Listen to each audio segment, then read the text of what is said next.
Yo, yo, yo, yo, yo, RC family back again with another episode of the RC Lounge podcast, man. And I got a awesome show for y'all lined up tonight. I got my boy Craig Jackson in the house. Just did the Royal Nationals down there at Beach RC. Just did the North Georgia Shootout. So yeah, man. Let me bring my partner up in here and first of all I bring him on in. Let me check with the RC fan. How y'all been? What y'all been up to? Y'all been racing? What y'all been doing? Okay. Dynasty, what's going on, bro? You been running? Hey man, I appreciate you logging in, tuning in, bro. Always appreciate it. RC family again. EKJ here. Yeah, man, got a great show for y'all this evening tonight. However you want to say it. Got my main man, Craig Jackson, Action Jackson, in the house, in the RC lounge. Just ready to just sit down with your boy and just talk and just chop it up about what's going on in RC, his last races, last events he been to. And man, we just gonna have a good time tonight. Downstairs. I appreciate that, bro. Yeah. Almost got first place. Okay, in E truck. Hey, that just let you know you close to where you gonna be. And bro, just keep racing. This just gonna you said you broke in the E truck. Don't be discouraged, bro. Dynasty, you already know. You already know. Just make sure you tighten up on your maintenance.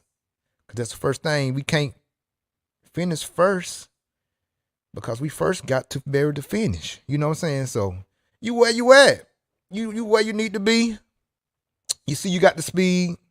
You see you consistent. Had to be consistent because you're using at least top three, using the first place. And you just happen to have that break. You know, bro, keep racing. Like I said, you where you want to be. And your day coming. This just giving you a little teaser of how it's gonna be when you really hit that first place spot like you want to do. So, hey man, just keep on racing. It's coming. It's coming. But yeah, um, again, I got good man right here, Craig Action Jackson in the RC Lounge tonight, and I just want y'all just to listen in and get y'all questions together. We might do a Q&A after we get run through the questions that I have and stuff like that. And hey man, again, I appreciate y'all logging in to another episode of the RC Lounge podcast. And I appreciate you. Let me bring my partner up in here. Yes, sir. Here we go. Craig, What's up? man, Yeah. I appreciate you, bro. Hey, I appreciate you, man. Hey man, welcome, man. I Yeah. appreciate you. Thank you for taking time out, man, and coming up in here and you know, just giving us some of your great knowledge, man, of what's been going on and how you been, doing and with your racing and everything. And like I saw you cut up down there and showed out down there in Myrtle Beach, Beach RC at the Royal Nationals. Um, and I saw you went over to North Georgia and did your thing there. I know it wasn't what you wanted to be and how it ended up. We're gonna let you tell about all that, but you were still in the running. You still ran hard, consistent, and hey man, again, we're gonna give you a round of applause for your efforts and you being you, bro. Hey, Thank you, man. Yes, sir. Yes, sir. hey, Yeah, man. So yeah. hey. So yeah, Craig, just tell everybody where you're from, man, and who you are. Well, uh, I'm from Frederick, Maryland. Okay. We currently, my wife and I, we have three kids, and I was in the military for a good bit. Now this right outside here, Columbus, Georgia. Uh, Mm-hmm. but I was in, I joined the military back in '91, straight out of high school. Okay. Had Y- aspirations of going to college and stuff, but I said, nope. Uncle Sam called my name. no more school for me. I'm out. Oh So my, I got you. Yeah. so took my family to places and just wanted to raise my family, man. Try to break the mold. So here I Mm-hmm. am. Just I retired here. Cost of living's cheaper down in the South. So God tells you, say, hey, you can make a home anywhere, but you just got to make the best of any situation that you're in. You know. That's right. So That's right, brother. you So know, you reside where down south now? Everybody know. we're in it's I live in Harris County. Basically it's in Columbus, Georgia. So Okay. we Not just far from me. About an hour and a half away, really, from me. Mm-hmm. man, what's that? What they like to call it down here in the South, man? That's a holler. That's a holler away. And Hello way. I'm right down here in Montgomery, Alabama. You know what I'm saying? So right man, here in the Gump. Yeah. yeah, Mm-hmm. I know where you at. Yes, sir. Yeah, Yeah. man. Yeah, brother. So yeah, man. So great. What again? What did you do before you got into RC? What was your things you love to do as a hobby and as a pastime, just to get you away from everyday hustle bustle? What things you did before you really got into the RC game? Yeah, it was just, typical kid, man. Grew up. Mm-hmm. I wouldn't say necessarily say ghetto, but we didn't, we were just happy with what we had. Lived in the projects, housing authority. Yeah. You know, just majority of folks live around your course. Black folks, you know what I'm saying. You just trying to make ends meet with your mom and dad, doing what you got to do. Make Mm-hmm. sure you in the house before the lights come on. Oh, Yes, the sir. street lights come on, you better be in the house. You got You to. know what You I'm know it's gonna be saying? beat down time. You already know. Oh yeah, it ain't like today, man. You got to beat up the kids to go outside, boy. You had to try to beat up your mom to get outside. You like, I don't want to go outside, So That's it. had to fight you to get you back in the house. So, Back in the house. Yep. You but ain't yeah, lying. so I started, other than that, man, we was Mm-hmm. always playing either pick up football, basketball, a little bit of baseball here and there, Yeah. riding the little bikes up and down the back lane and going fishing now at the local creek like we talked about earlier. But Okay. it was just one of them things, man. You can stay out of trouble. I was scared to get in trouble, so That's right. I didn't do I what the feel other you. kids did. Not at Right. all. Mm-hmm. Because back home I was known. So when I got my RC car, I was paper route. High. You're in middle school. Right. Then you just get of age where you can work, get a job at McDonald's or something like that. So I had like Mm-hmm. 3 paper routes. I would come back, go to like a Will's hobby shop. That I go and put my little Monster Beetle on. I had a Monster Beetle stick controller. Put all that on layaway. Okay. Took me about Okay. 3 months. About 3 months to get it. Okay. So that's when it started. Then I was known as the kid with the RC cars. I- That was it right there. yeah. So Yeah, so that Monster Beetle was yeah, your man. first, really your first RC car. I still got it. Okay. I still That's got what's it. up. Yeah. Yeah. Yeah, man. Like I said, I remember mine was the HPI MT that it's a 10 scale truck, but it was a 4-wheel hmm drive Yeah, nitro it was truck. an Yeah. MT4 or something like that. Wasn't it? It's called Yeah. something like an MT4. Yeah. Yeah. Mine was the MT racer version. I ain't know Yeah. no better, bro. I went out bought a kit off the bat, and it was a nitro kit at that. You know what I'm saying? Man, I'll give I you just that got well what with I no nitro. bro. I just Where's a got, you know what I'm saying, what I thought was nice and looked good, you know what I'm saying? I just got it. I ain't really have no kind of, help really getting into it. But yeah. it turned out to be the best thing I could do as far as like learning how to wrench and Mm-hmm. learning how to, correct your mistakes and going back and make sure stuff going right. Really paying attention to the manual, you know what I'm saying, for That's your right. first Pay time. attention to detail. Got to. Right. Yes. And then from there, bro, I just went on, kept playing with it, finally got it right. Actually, a guy up there in it was a hobby town in Auburn. Mm, It's like not that's probably like what, maybe 30, 45 minutes. Used to be up there in Auburn, Alabama. mm-hmm. Um it's probably like I say, about 45 minutes away from Columbus or whatever. So went up there, got up there. I think his name was Kenny. I think he helped me, from step one, bro, get everything straight and made me That's go what you back and need. refix stuff. He wouldn't That's do it right. for me. You know That's what I'm right. saying? That's the only way Yeah. you learn. You got to do it yourself. You got Yeah, to. bro. Yeah, maybe go back and rebuild stuff, and he Oh yeah. got me going, got me, broke in the engines because he ran 10 scale and 12 scale, on road stuff like that. He messed with the off road stuff too, and he just did everything. He did nitro and electric, so he knew everything. But he wanted me to get right. You know what I'm saying? So Oh yeah, oh yeah. yeah. Well, that's the only way you learn, man. Because you can. It's like Mm-hmm. you can talk. I can talk your ears off. So the people that know me know we can have a good conversation. But when we talking, there's going to be some sort of educational conversation that one I'm gonna learn from you for sure. Right. And if I'm gonna say something to you, man, I'm gonna tell you if you don't believe me, look, go research Mm-hmm. it, man. Look it up for yourself, man. Don't take my word as the gospel, but do what you do. You know, Yeah. Yeah, and that's man. what I usually tell folks. I said, hey, because I may be missing something. I may have gotten it wrong somewhere. Mm-hmm. So, But yeah, man, I just pulled up the Silver State, man. We oh just to yeah, keep an eye on what's going on. oh But yeah, yeah, you already know what's about to come up, boy. Because that yeah, that yeah, daggone man. pro electric truck, man, them boys something serious, man. you You you watch these guys, man. bro, They'll put you to and sleep.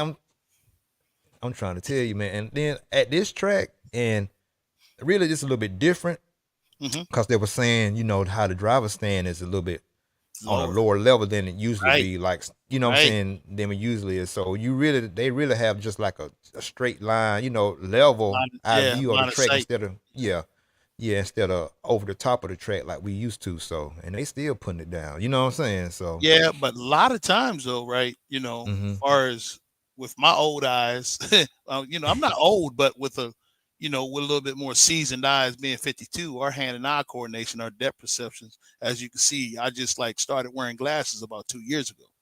You see what I'm saying? Okay. So Mm-hmm. that depth perception for you for to have a driver stand that high for me sometimes like I can't judge. Like I can look at a lane and see a lane, and in actuality that lane back there is about 20 feet wide, but to me from where I'm looking at it is like 5 feet wide. you Five feel feet what i'm wide. you feel Right. what I'm saying? So but Yeah. the younger cats, man, they got their hand-eye coordination is just so amazing. You know what I'm saying? It you know is. Yeah. you're just in Mm-hmm. awe when you watch them. You're like, man, Mm-hmm.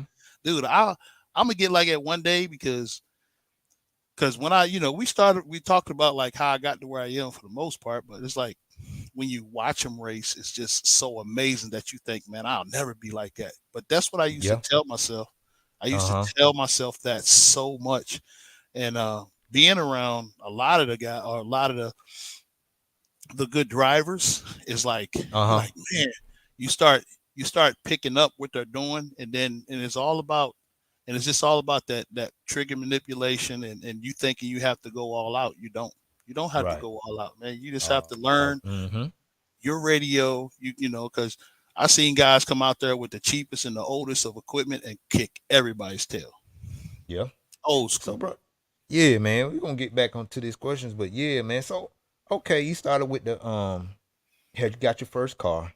Hmm. So, from your first car, how did you through everything we used to play, basketball, football, all that? How did you end up finding RC racing? How you get into RC racing? When you talk about like I got this car behind me, this real car. I like Camaros. I like third gen Camaros. Okay. So when I got here, Mm-hmm. when I was stationed down here to be a drill sergeant, that was my last duty assignment in the military, was a drill sergeant on Sand Okay. Hill. I So I got you. had my Okay. Camaro for a few years. So you're spending all this money on the real deal car, Mm-hmm. and my attention to detail to for my own personal ride. I used to drive that Joker all the way from upstate New York to come to school down here, to airborne school, to shoot, man, to drill sergeant school. I drove a third gen Camaro with 383 cubic inch engine back and forth, highly Yeah. modified car, Right. 373 gears on the highway, Right. getting like 15 miles to the gallon probably. But I'm still ripping it because I had that much trust in my mechanical ability to put a car Okay. together and drive it. Because at the end of the day, what is it? It's just a car. I should be Right. able to get in it and go get some groceries if I ain't drag racing. Right. And it Mm-hmm. costs more money to do Cool. drag racing, right? So Yeah. with my wife, I stopped racing. I was trying to do Mm-hmm. drag racing and then go fishing and all this stuff. I'm like, because I like bass fishing. You grew up doing that stuff Doing as a that kid. stuff, right? Mm-hmm. So you always going to do something that you're really interested in, and if you're really interested in it, you want to be the best at it, right? Right. So That's it. so when you get that name tag, when people see you or see your car, and you're riding around, I used my car and I started building other people's stuff, around here in Uh-huh. Columbus, and I started doing tuning and all this stuff with all these other tuning aids with HP Tuner, Holly, and all these other things. That's what I Right. use to finance my going to the drag strip at Phoenix City, over there in Alabama or Mm-hmm. wherever, or going to Reynolds, Georgia, Silver Dollar. Then all of a sudden, I started RC racing again. So I Yeah. stopped racing when I raced. I raced when I could afford it after being a private in the Army. So the last time I raced was in like '95. That was in Okay. Dalton, Georgia, 10 scale. It Okay. was a Roar Yeah. National event. Mm-hmm. First time I met the guys that I'm reading in RC car action. You know what I'm saying? So Yeah. I'm looking at Mark Pavides. I'm looking Mm-hmm. at Matt Francis. I'm It's looking just, at going. I'm looking at the baddest of the baddest, Kenwall, out there right. shaving tires for the first time on the stadium truck. Okay. So I'm Yeah. watching, see what he doing. I'm watching him. Mm-hmm. I'm like, what are you doing? So I got the best of the best that I can afford.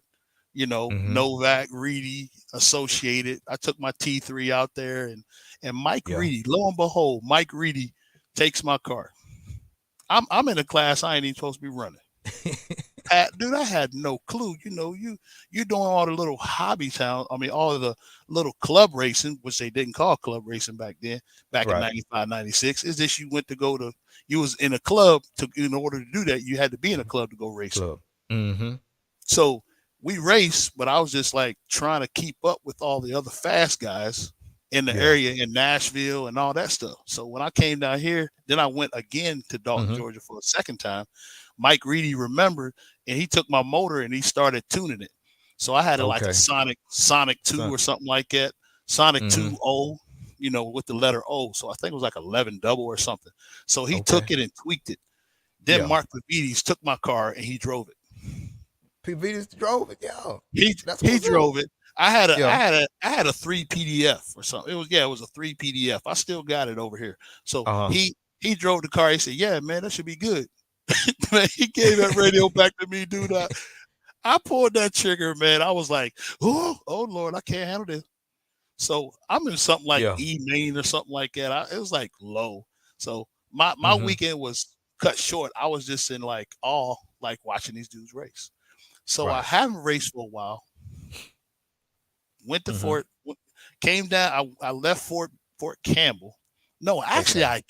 I gotten out for like a year, for like 11 months. Then I went back in. Uh-huh. I said, man, I got to raise my family. This stuff is tough.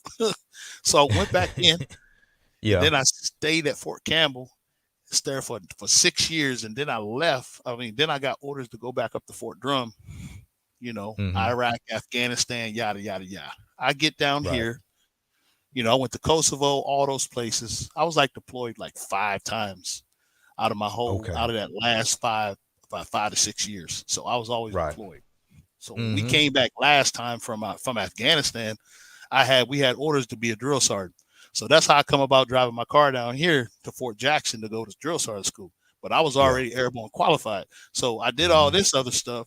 And I was like, man. So I came back from Afghanistan. Literally, I just got off knee surgery before we went to Afghanistan. I got off knee surgery for like five Oh months. man. Yeah, then I Yeah. went over to Afghanistan, came back. I was gone. I was like, once I deployed, I went back and I was deployed for 5 months, and then I came back. And then we all Okay. had orders. We had orders to go to be drill sergeant or recruiter to give us breaks, Okay. so called a break. Mm-hmm. So I was Yeah. like, man. So I was like, I can't do none of this stuff anymore. So I was a drill sergeant for a while. For about Mm-hmm. two and a half years, I didn't do that involuntold third year. They tell Right. you I couldn't do it because I had a ruptured Achilles just about, so I couldn't run with the soldiers no more. Can So be I said, run. nah, Yeah. this kicked me out, Sergeant Major. I said, I don't want to be around soldiers if I can't, be like, Participate. Yeah. yeah, I said, Be in it. Yeah. Be in if the I can't mix. lead Yeah. by example, then they don't use, because we'll do a 4 mile foot march or something, and I'll be hurting for the next 4 or 5 days. like somebody Mm-hmm. stabbed a hot knife in the back of my leg. Hey, So yeah. yeah, so I was like, man. So I got on out, and Okay. I made the seven. I made my seven list. So I was like, man, I can't wear that because I had to do 2 years as an E7. But I was a drill. I was a senior Yeah. drill sergeant, so I couldn't do none of that stuff. So I got out, retired as a Yeah. staff sergeant. But that's Mm-hmm. fine. I said I got that 20 just over 20 years, and I just left it at that. So, but me doing where I am now, I knew I couldn't. Mm-hmm.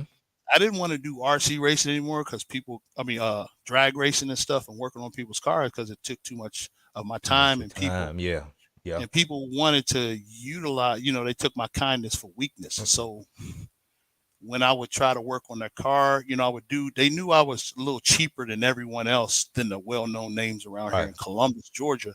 So they knew I was Yeah. cheap and I had very good work ethic and I would never leave their car in a way. I would never give them back their car, even though they're beg, hey man, you had my car too long, blah, blah, blah. I said, look, man, I said, I'm not going to give you your car back because it ain't ready. Right. You want to I give it back said, to him? Right. Yeah. right. And Mm-hmm. I would make a statement to him like, I said, which rather you have me do? Work on your car when I'm tired and give it back to you when you want it, or work on your car when I'm giving you quality work and treat your car like it's my own personal car. Right. It's like, oh, all right, Craig, and I feel you, I understand. So I much Yeah. rather have you call me up and saying you want something else done to your car than you call me back and say, hey, Saying man, something. this happened. Yeah. Right. I, Something that wrong. Yeah. that don't work on my heart like that. God didn't make me to be. I would never want to be treated that way, just Right. to chase money. So I stopped doing that altogether. Okay. Okay. Yeah. So, so I got my 100% disability along with my 20 plus years of retirement with VA. So that kind of helps offset some stuff. So I just work on people's car when I want to, not because I Mm-hmm. need to. So that helps supplement some of my racing around. And like here at the local track, that just brought me to up to speed to where I would start working on Hobbytown about 3.5 years ago. And Right. I had my B3 associated B3, and I was like, dude, I didn't know Okay. this track. I was like, I didn't know this track was here. So I Yeah. was like, all happy, and then I was like, I would be there like every Tuesday. So I went home and I was like, I had all this money saved up. I was going to put in my real car and work on it and stuff. And Mm-hmm. I was like, no. So I went on all the websites, start looking at new lipo and new speed controls, new Yeah. motors, and the 17.5 motor is more powerful than 11 turn old school brush motor. I'm like, what? Yeah. So Yeah, man. so I That could technology, yeah, that's the time everything was getting better and better and better and better. So yeah, I can get it. Yeah, but so okay, yeah. at this time, you finally get into the track and you getting your stuff together. hmm So who's the one person that really kind of poured into you, help you along, advising you stuff to get and how Uh, to just really was really a big helping hand on you getting your race program built up like what I'm saying, like it's supposed to be or whatever. So I do want to give shout out to Sean Harding. okay, When Sean. I Yeah. met Sean and I was like, I seen his hair. I was like, what? This dude is a pro driver. What? I didn't Yeah. know. I was just like, huh? Yeah. He ushered me in on what I should get and stuff, and I started. Well, I did my own research, because of course he was a TLR guy, and by Mm-hmm. nature, me being a team associated, you know, diehard, no matter what, all in, you Yeah, know. don't get So a low to it. That's a rival, ain't right. it? So yeah, so I'm looking at them, so I spent maybe about $1,300, man, on chargers, batteries that are going, converting the what was it? They were 10 mil shock bodies to 12 mil shock bodies. Started converting Uh-huh. all that on my B3, and I had some old stuff like some old some diff parts. So I replaced the thrust bearings and put a new diff balls in it and all that stuff because that stealth Yeah. transmission was like a 2.4. Right. So as far as the ratio, so I did all that. Then I bought all the tires that I needed to be competitive for the type of clay that because Hobbytown clay, it was a wet clay. And I never understood that. I always raced on surfaces like we watching this program right now, like at Silver Uh-huh. State, Lumi. You know what I'm saying? That's what I Yeah. raced on. I wasn't Silver used State. to the Mm-hmm. hard pack Right. red. I'm talking about red clay, I'm talking about in Hobbytown, clay was sticky, bro. It's like you was out here racing on asphalt, son. That's how sticky, but with Okay. no blue Yeah. groove. It was wet. It was wet Nope. clay, Okay. not Wet. dry, wet. Mm-hmm. So your car would come off a little nasty if you didn't have the right suspension package on your chassis, but it was a lot more Mm-hmm. cleaning. But the Right. traction was just stupid when I first Stupid. started. Yeah. Cause And we had a then track here in we had a track here in I don't mean to interrupt you, but we had a track here and mm, up in Birmingham, right outside of Birmingham, called Helena. This was basically my yeah, I home heard track. about Called yeah, called the the Warehouse. Yeah. warehouse. Yeah, yeah. I've been up there Mm-hmm. Yeah. before that. Okay. I've been up there about at least 5 times, Okay. to Okay. race up So you there. know what I'm talking about. Yeah, because that that clay in there is real similar to what you're talking about, but it had a little bit more Yeah, sand in it. But once it get, yeah. just say if But it's overcast outside, if it's been raining, then a little bit it's moisture right. bring You know what I'm in. Oh saying? yeah. Oh yeah. Yeah. Mm-hmm. Danny, he ran it dry. Yeah. Only Yeah. thing that really got me with warehouse was, man, them dudes were running truggies in that small track. And that track Yeah. was a third of the size of Hobbytown. I I'm talking know it. about, and We them did dudes, everything in there. Yeah. them boys were flying. I'm tired. Man, Yep. I'm like mouth open. I'm like, gosh, well, these dudes are getting it. So Yep. Sean Harding was a big contributor to where I am today, believe it or Yeah. not. And Mm-hmm. and then like I started meeting a lot of the local fast guys. Right. You're talking about Justin Sherman. You're talking about Tom Sherman. You're talking about Chris Van Air. You're talking about that going Randy Inger, David, Anger. yeah, Mm-hmm. Inger. You talking about David Yep. Sawyer. All these guys used to come to Sawyer. Hobbytown, and yeah, and then you got my boy Owen Simmons, man. He come in there. And I'm watching these dudes. So Yeah. I'm like, so I'm like, so then I start seeing short course. I said, what's that noisy thing, man? I said that joker hit the ground, felt like it sounded like it's about to fall apart. So I'm like, man, that thing noisy, So I ain't never Right. gonna get no short course. So when I got my B3, and it was like I was out there running with the modern 2-wheel drive buggy, and I knew I didn't have the agility to get in and out the turns as far as that on corner speed in and out.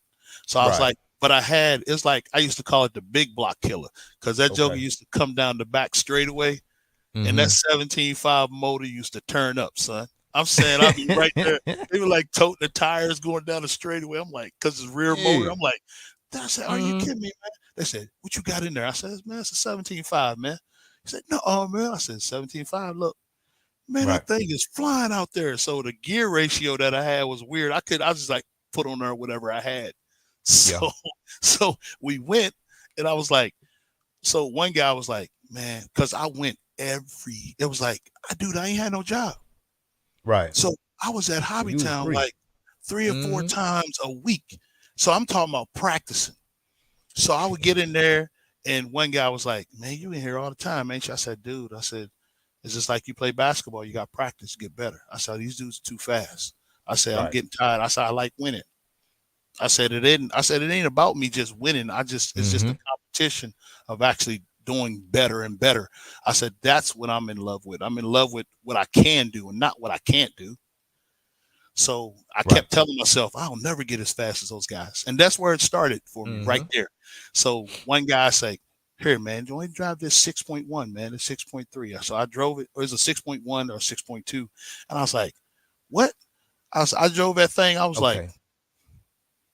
was like, you gotta be kidding me.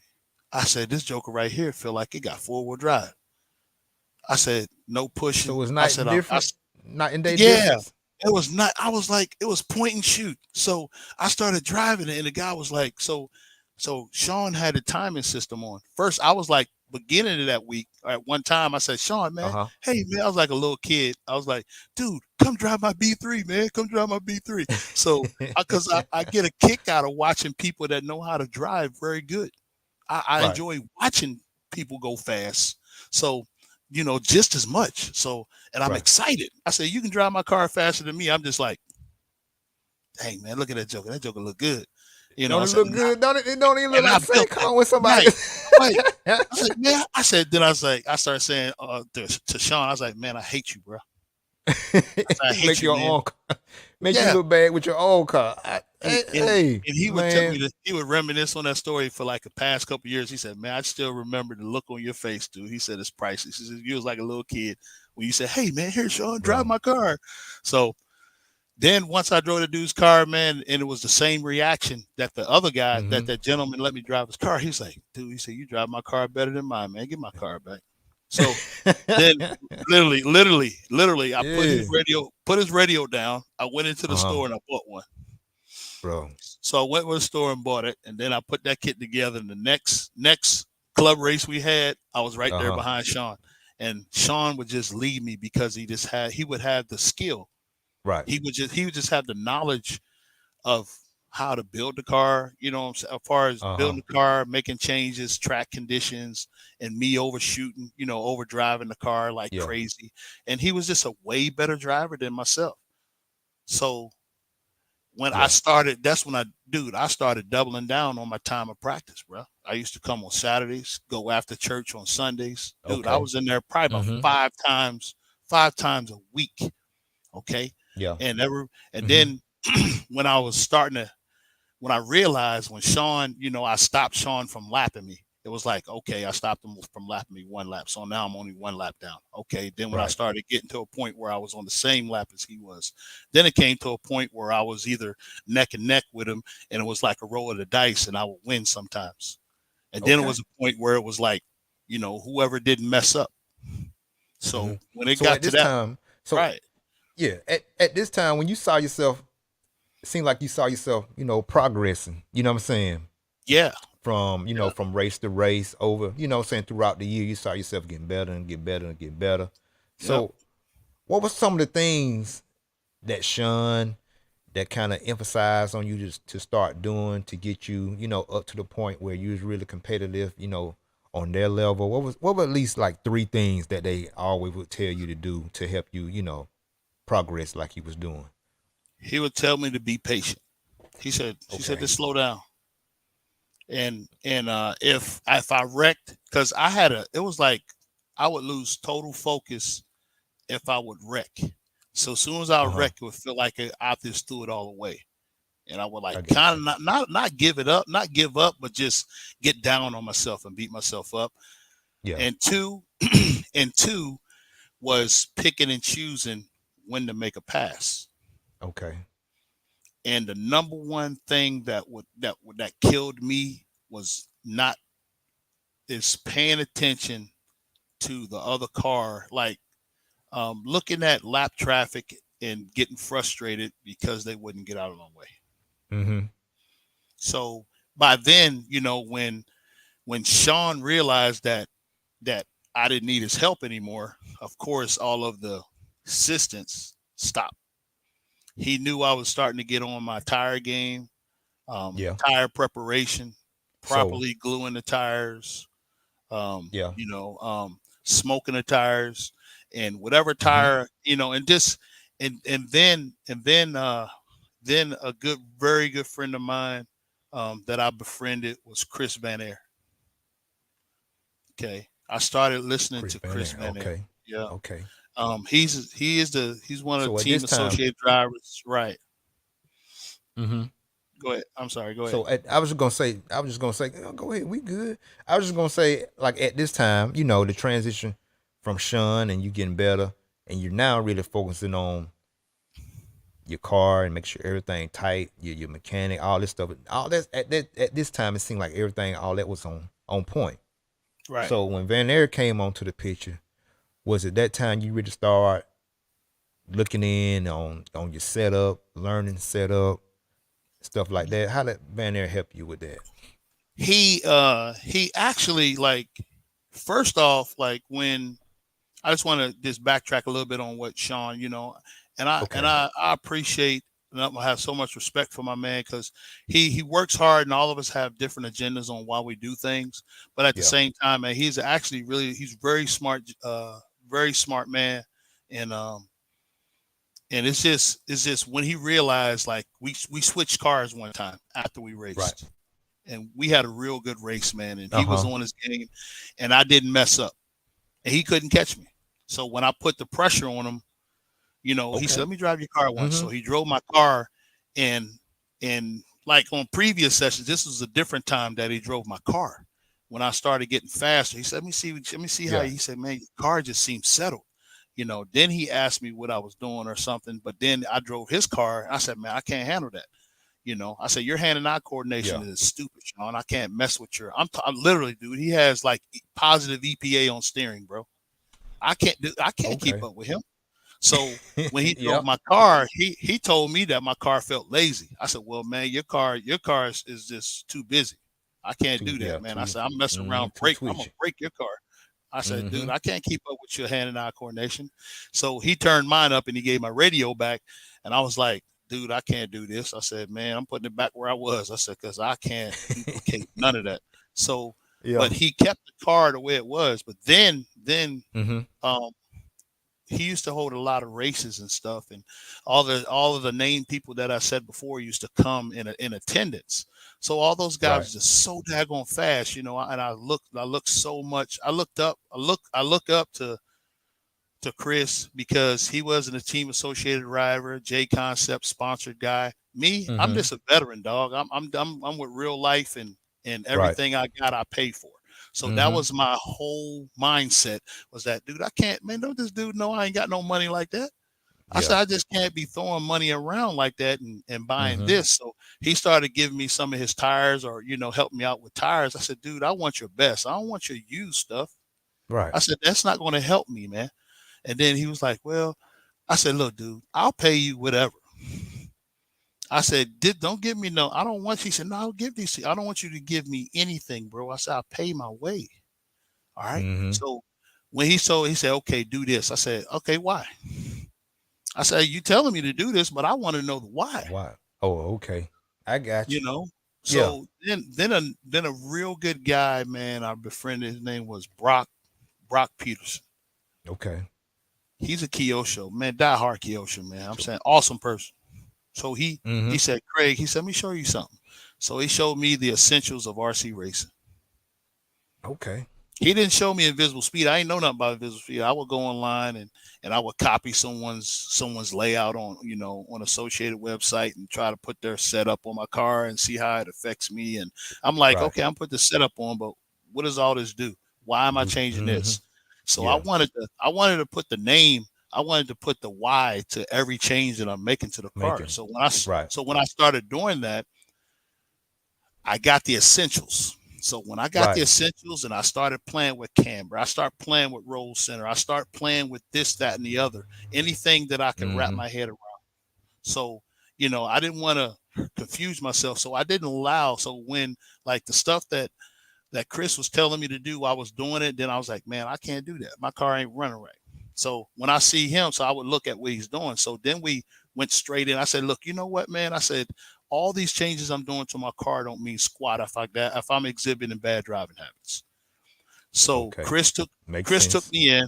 He took me Yeah. in and he said, look, dude. He said, everything about racing is corner speed, enter and exit, Okay. Uh-huh. scrubbing, throttle manipulation. He said you only can hold and drive the car as hard as you can, whatever the track can handle. So, Mm-hmm. but first you have to practice good driving habits on how to enter and exit a turn. He said if Turn. you're not setting the car up, they say, look, hit your mark. I said, what do you mean? He said, dude, you know what I mean. Put the car where you need it to be so it can perform, so you can have it do what you want it to do. He said, until you do that, Yeah. these Place your changes, car in the right yeah, position. yeah, he Mm-hmm. said, until you're doing all these changes that you're doing, you're never going to get in the groove. You're never going to daggone actually be connected to your car. He said, all that stuff means nothing. So wherever your skill level is, wherever you're Yeah. you're driving, wherever your hand and eye coordination speed is, Sh- he said, Right. then we can make changes. So I started Okay. doing that. And then like that's why I asked him that question, what does this change do? Why does it make it do this? But I didn't do that until I started reading myself. And Okay. then I start applying what Chris showed me. Yeah. And it stayed in my ear. And then I also started applying what Sean told me. Mm-hmm. Then I just started taking tidbits from everyone else. And guess what? I made it mine That's it. because I can't go out there and run Spencer Rifkin daggone hand and eye coordination. Fei Long's hand and eye coordination, or even take their setup sheet and go out there and try to understand why does that work And good for them. yeah, It that's don't work make for sense. them. So Mm-hmm. so when I started doing that, guess what? I started going fast. Okay. Got short course. As soon as Yeah. I got the short course, the class that I thought was noisy, dude, Mm-hmm. I tore up. I probably went through about two bodies in 2 weeks because I was wrecking so much. Too much. So once I realized, I said with Yeah. throttle manipulation, power, Throttle I had a control. I Mm-hmm. put that 13.5 in there and I was ripping. I was daggone. Then I started racing the local guys. Me and the local peep guys. It was like, oh man, only the fastest guys here in the show is Sean and Craig. I said, dude, I'm nobody, bro. I said, I'm just here trying to have This, fun, man. I said, this if you it. want me, I said, if you want to get as fast as you say I think I am, as you Yeah. say I am, I said, dude, I'm gonna show you what was taught to me, man. So I showed them Mm-hmm. and I said, look, dude, I said, I'm just here to try to help everybody else, help the hobby, man. I do this for relaxation, man. I said, whatever Mm-hmm. comes after that is a bonus, but I'm more excited about you winning and you being right there, us on the same lap battling. Right. I said, Right. I'm more happy than that instead of putting laps on you, man. I A said, lot some people. that does nothing for Mm-hmm. you. And it definitely, I said, it does nothing for me. And it definitely doesn't do anything for your confidence. I said, cause you can't be in awe of me, man. Don't be envious of me, dude. You want to Mm-hmm. beat me. I want to help you beat me and beat whoever comes to Hobbytown, Columbus. Right. This is our track. We supposed to be fast. This is Right. our That's the track. crib. They That's the come crib. here. This the home. They, This the yep. home field, ain't it? This the They home. come. Hey, That's this right. home They court, come ain't down it? here. We gonna bust you Yeah. upside your head. As soon as you come in, I said, and that's the game plan. Believe that, because you gonna Yeah. come here. You want to upset me, right? Nah, man. So and at the same time, it's all in love and it's all in friendly In friendly competition. competition. Yeah. And if you daggone rip my throat out on the track and you come Mm-hmm. here, you visiting, I'm be like, dang, bro, you was fat boy, man. I couldn't hold nothing to you, man. Dude, I Yep. could not catch. I couldn't stand beside you, man. I'm like, okay, Yeah. show me Yeah, some. man. So So yeah. So that's how it rewind was. a little. Yeah, rewind a little bit, and just for the guys, man, that's trying to learn how to hit the break points and Hmm. learn, saying how to enter a corner, or what I'm saying, at the apex of a corner. What helped Hmm. you to learn how to hit your break points and your throttle control? What kind of drills that you do to help, you to get better at those aspects? On days when the track was light, where I didn't have a lot of slower drivers or bashers come in, because it's just as much as their track as it is mine. So I Mm-hmm. still have to respect their space and not go all out like this, like my life depended on it, because it doesn't. They're Right. still there to enjoy a hobby. And if I'm sitting there bullying, if you're sitting there at the track trying to practice and you're bullying lesser drivers, novice, Mm-hmm. dude, that's going Mm-hmm. to turn them off from the hobby Okay. regardless of what you're trying to do. You didn't Right. do anything. You did the worst thing an RC racer, a good racer, can do for people coming into the hobby. You just Yeah. painted the worst picture you just did. So my biggest goal was to either set up cones, put a bucket Okay. that going, look, narrow the lane in which you're driving in. That's for one. Uh-huh. Okay. Two, Okay. go in, and if you're there, you can help someone pull out some brake on your radio. Pull it out. I'm Okay. saying in Yeah. some cases, just get rid of the brake because it'll teach you how to hit your marks and setting your car up without that daggone brake. Okay. Okay. I Mm-hmm. said just put the car where you need it and you start scrubbing speed when you start entering the turn. Right. Okay. So Mm-hmm. by you going into the turn, you don't upset the car. Yeah. You don't upset the car if you're using brake. You're allowing the pressure to be put on the suspension. You're allowing your roll center to work exactly like it's supposed to because you're putting the pressure on the tires and the chassis so that the suspension works. So it's not Works. going infinite. So because Mm-hmm. soon as you go and you enter a turn and you initiate your turn.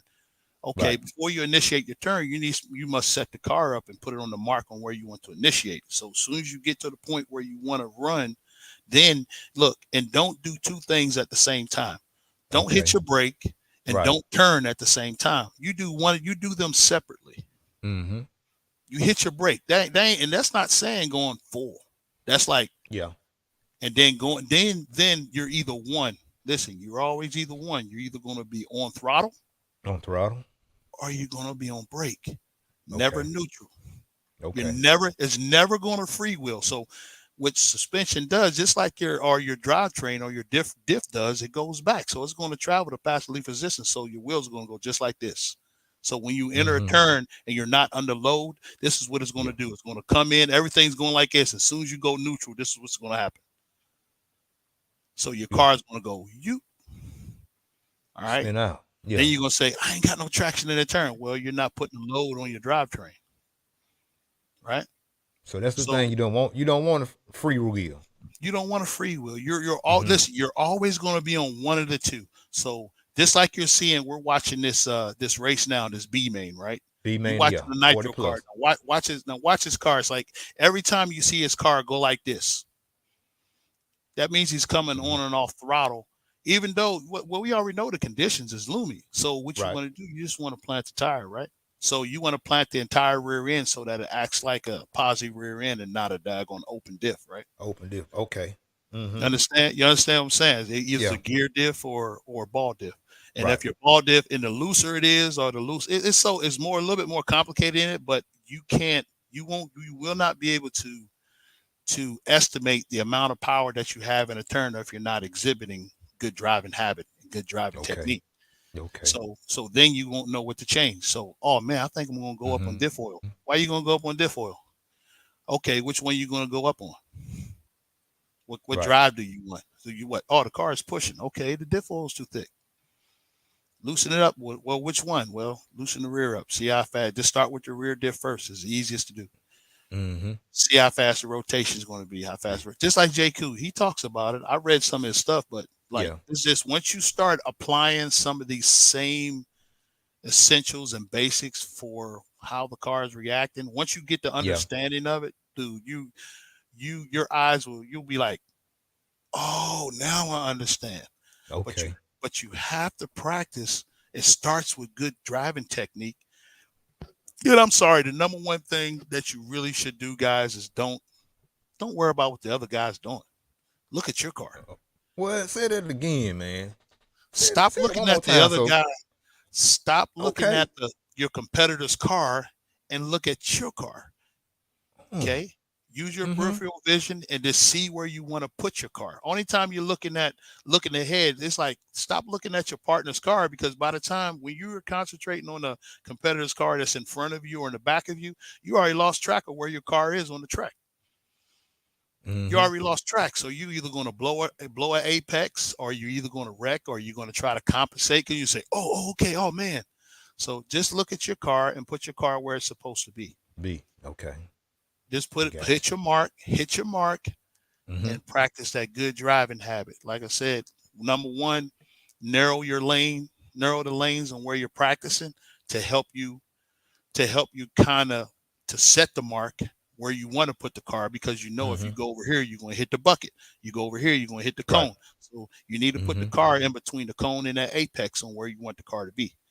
So I got you. once you start getting that, and then and only then you'll understand why it's so important that speed and power is not always the thing. It's about finesse.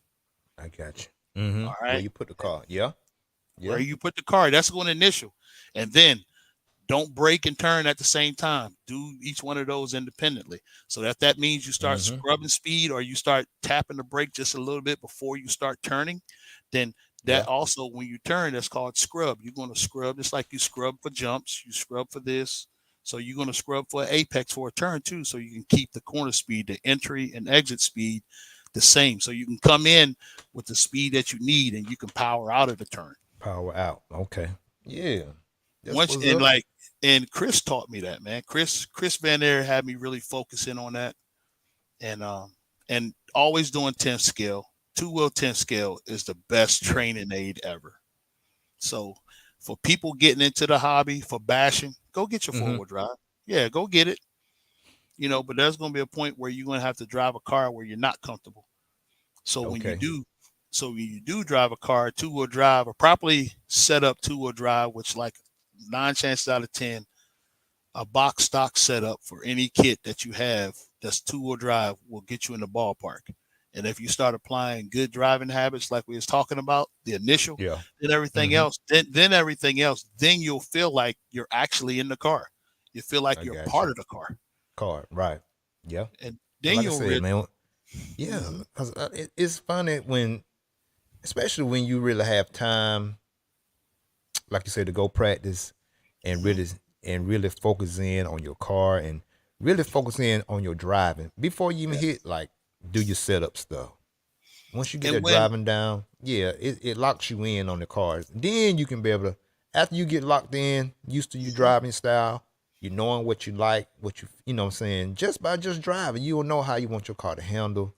Um, exactly, right. And then like you saying, basically what you're getting to at the end of the day, if you know pretty much the way your car is handling how you like it, that's hmm, gonna save you time at races. They're gonna be like, that's right. you ain't got to be rushing trying to change all this stuff and all this. Once you get something where you like it, then Yep, you maybe can tweak a sway bar, a that's right. spring, Yep, and there it just continue is. to and just continue to check on your camber, your ride height, stuff like that. Yep. And you good to go. You can sit back and relax and enjoy the weekend. You know what I'm saying? So And that's it, man. You can be excited for your fellow brother while he out there having fun. If he gets the best of you that day or that race, mm-hmm. then you know what? Say, hold up, man. I know where I messed up, and then go back and look at your races. If you're at an event and they have live coverage or video, man, go back and look at your race Yeah. and look at what you're doing or look at what you're not doing.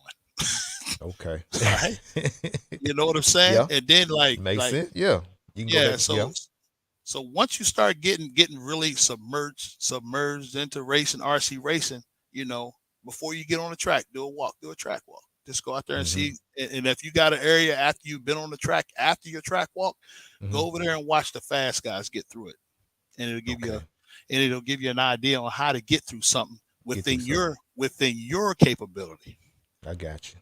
Don't Yeah. try like we all like I see it so much in sportsmen, and we all always try to do what the other guy's doing. That's why I say, man, pay attention to your car. What you Mm-hmm. looking at his for? Oh man, he doing this. Okay, what are you doing? Good. Right. Oh, I'm man. I ain't. I said, so why you worrying about what he doing then? Fix your Makes sense. problems. Right. Fix Concentrate your on your stuff. problems. Mind Yeah, your own business, huh? yeah. Look. You can still Just be like competitive. life. Yeah, and Yeah. mind your own business. But if you go out there and keep, and one of the biggest, like what really Mm-hmm. started it with myself and with Chris really helping me, because I admired him because I was like, dang man, you're a pro driver, man. You met all these guys. Right. You're like awestruck with his talent and how fast he is when you watch him on the track. So I was like, Mm-hmm. that's what drew me to him, because I was like, dang, that dude fast. I said, man, Right. boy, I said, man, Sean can't beat him.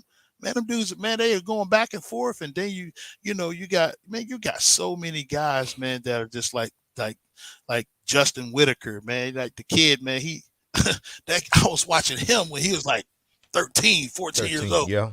I'm Mm-hmm. like, good God, these kids, them dudes were going at it in stadium truck, Right. and mind you, that's what I started racing at a club level with stadium truck. And I was like, dude, I'm gonna get one of them. I got my T3, so I bring that back into action and vintage. So, but I'm watching them race the new truck. I'm like, this is crazy. Right. These dudes are too fast. So when you don't doubt yourself, man, Mm-hmm. don't doubt your skill. This race your car at your level, but definitely one of the biggest things. There's a bunch of things that I was taught, and I contribute that to a lot of people I Yeah. met. But I made things my own, and I wouldn't be here without those guys, man. I Okay. promise you, man. And Chris I just like got you. he said, look, dude. Yeah. He said, what are you doing, man? He said, I sat out here and watched you one day. He said, man, you was just out here running pack after pack. What are you doing? You ain't making no changes. You ain't doing nothing. I said, I'm just driving. He said, nope. And that's when it all started. He said, look, dude, You go got out that here. purpose. Mm-hmm. There you go. Have purpose. He said, dude, you just out here running packs, man. You can go do that at your house. He said, you can go bash. You want to bash? He said, dude, these are well-oiled machines, bro. This ain't no daggone. He said, this ain't no Traxxas. This isn't an armor. He said, dude, Right. this is not no Tamaya monster beetle like you said. He said, dude, this is a well-oiled professional race car. Race car. Yeah, ain't no. I mean, I we not said, track. We not cracking on tracks or armor or nothing no, like that. We just no, telling we're it like not. it is. We're Right. not. Not. Right. And Right. and he knew, and he didn't tell me that until he realized that I was just not a basher. See, he Mm-hmm. wouldn't. He's very smart guy. And he's intelligent. He won't dish you like that. But when he tells you something is deliberate. Right. It's something to help. He said, "Look, dude, don't waste my Mm-hmm. time on this, man." He said, "You asked for my help. I'm telling Right. you, if I watch you go out there and do something corny, I'm gonna tell you." He said, "I'm gonna bop you right upside your head." He said, "Look," Yeah. he said, "I wouldn't be talking to you if I didn't want to help you." He said, "He's the friendliest guy. He'll give you any and everything, dude. I'm telling you." He'd be like, "What you need?" I Right. said, and that's where it started. So you bring and Owens. I watch these guys, man. I was like, dude, I never. So next thing you know, short course was flying. Short court. I'm Mm-hmm. talking about. Justin Sherman is a monster. Tom Sherman, them dudes are beast mode on the course. And my whole goal was to at least beat them once, both of them. Yeah. And they knew that. And I wouldn't ask Mm-hmm. them for help or nothing like that because I feel it wasn't no resentment. It's just that their craft, they are so serious. It is. Right. So, Mm-hmm. and the thing is like I understand the competitiveness. But in my opinion, like how I am and how God make me, it's not that important for me to win. But Mm-hmm. the but the good people like that, bless their heart, it's important to them that they win. Yeah. So I never had I had that fire to win, you know what I'm saying? Playing Mm-hmm. sports, football, basketball, you want to win, but in my heart it's like it ain't that important for me, man. It's more important for me that we had a good time and that we had a good race and I didn't want to be the reason why you lost. Right. But Right. also I don't want to win at all costs because it's not life or death That because ain't. of what Yeah. God showed me, what I experienced throughout my whole entire life with being Mm-hmm. infantry, being overseas. So my mentality and how I think about life is much more Mm-hmm. important to have someone, you know, do not be an author of bad news or author of confusion to people that I meet every day, but Right. be that person that have joy, That's compassion, it. and this Mm-hmm. love for each other and just have fun, man.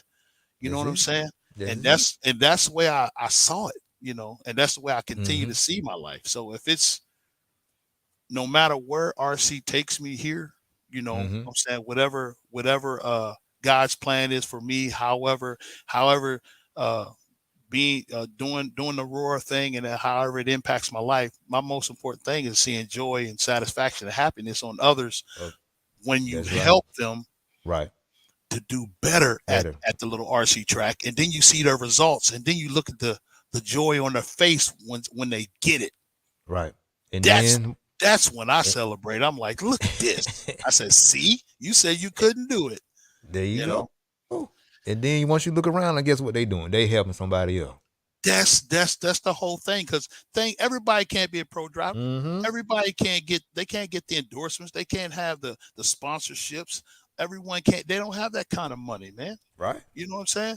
I'm That's saying so it. life happens. So whenever an opportunity comes about that you can show the goodness of God and in who you are and how Who God you made are. you, That's and it. people be like, man, why you like this? I said, because of God, man. I'm saying, I'm telling you. I said, dude, I ain't have to be here today. Mm-hmm. Dude, I said, do you know how many times I've been shot at? Do you know how many times I got blown up? Do you know how many times I've seen people lose their life in the blink of an eye? Yeah. So the importance for me is to let everybody know who I am. And if I'm up there, if I'm on the driver's stand and I get so upset that I curse at somebody, I owe them an apology, man. Yeah. Immediately. Not that going when I Calm down. Yeah. right. I need to let them know as soon as hey man, I As soon as apologize. we And get that done. and here Mm-hmm. it is. It's like you need to get to a point where you don't have to say you're sorry for something you meant to say in the first place. That's what Point blank. Yes, people sir. don't get. So I have to tell people who I meet and who I am. So when they see me, they be like, dude, I just wouldn't expect you to be like that. See? I said, this is what God does. I said, I'm gonna change your heart and your Yeah, mind. That's bro. what I'm gonna do. I'm gonna do that for you because that's what God want me to do. So, Man, and that's that's it. what inspires me is, That's man, what it's it's all just about. watching, yeah, watching people do good and be happy, man. If I can help someone to bring joy in somebody's face, man, I am. That's just who Man, Craig Jackson is. If people know me, I'm shoot. telling you, if you ask people, and that's going to be the legacy, and that's what God says. So what they gonna say about you when you're gone? You know. So, Hey and if I man, can that do man. RC, if I can do RC and have fun with it, man, and be happy, I bring energy, man. I said I ain't got time for that. I said, man, what we talking about? Man, that guy hit me. I You said, already. dude's I'll be like, it's an RC car, bro. Like, and boys They be like, come right now. Y'all they be like, know. they get my car, man, get my car. I'm like, Yeah, dude, the marshal didn't wreck your car, bro. You did. you What you did. upset for? You I did. said, Right, man. Yep. you got some big dudes like me that can't get to the car, so I'm going to get to it as best I can. So I'm going to give you 100%. And whatever my 100% look like in my mind, Mm-hmm. look like I'm going warp speed to get your car. So, and I'm going to give you that. But and Right. everybody be like, nah, Craig, you be moving, dog. He said, you be surprised at me how fast you move. I said, well, you got to help people out. But That's it. But yeah, but that's bro. my But joy, Craig, yeah, man. man. Yeah, gotta race with joy, man, and be thankful Hmm. for even being able to have an outlet where we ain't out there getting beat up and hurt. You know what I'm saying? Right, right, Where we right. still can get good, safe, honest competition. If you more on a competitive person on that side, which I am because I like I said in college I played college football. So once I got through Yeah. playing that, Oh man, that's when I yeah, really got into RC, and it really still fed that competitive spirit in me. You know what I'm saying? yeah, yeah. Um, but even that, bro, just being that light, being that positive light, you can be just like to help someone else, to help these youngsters that's coming up, just to even helping the kids that people have put the label on them, um, you know, special needs or somebody having a disability and maybe labeled as um can't focus and stuff like that. You know what I'm saying? Right, Kids that's right. labeled with that, then you can if you able to have a kid like that with you, or you know what I'm saying, know someone like that, bring them to the track, put their controller in their hand, and then and watch them lock in. You know what I'm saying? Yeah. Oh And yeah. And then you be like, oh man, he good. I said, they man, he holding his own. Okay, thank you. You know what I'm saying? okay. Because Yep. people quick to put labels on people That's when it. they're not really, and when they're not really interested in what you trying to make them do. You know what I'm saying? That's That it. might be the thing. They might be bored with that. You know what I'm saying? I'm telling So you, you see people come to the track now, man. You like you put if you put one of the competition kits in their hand, and them dudes, you be like, oh my gosh, man, that kid flying. mm, Oh, he gonna be real in about a couple months. I there you said, then go. by next year, I said, dude, he gonna be Mm, passing me.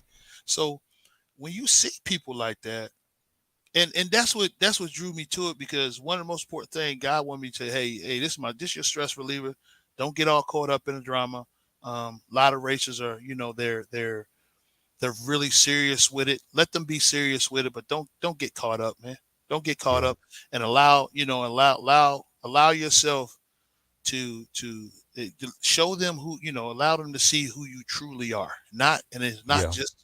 not just a dude that play with RC cars and it's Mm-hmm. just a conduit to connect with other people, man. You know what I'm saying? Like I said, Yeah. man, that interview during the Roar Nats, man, I had so much to say, man. I couldn't even get it out right.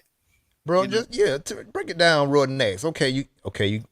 You get the raw next. Just Mhm. break it down going through practice and then going to you through your qualifying and going into your mains. Just break that down how everything folded. How to begin off with, like how was the track and the surface and getting Man, used to that.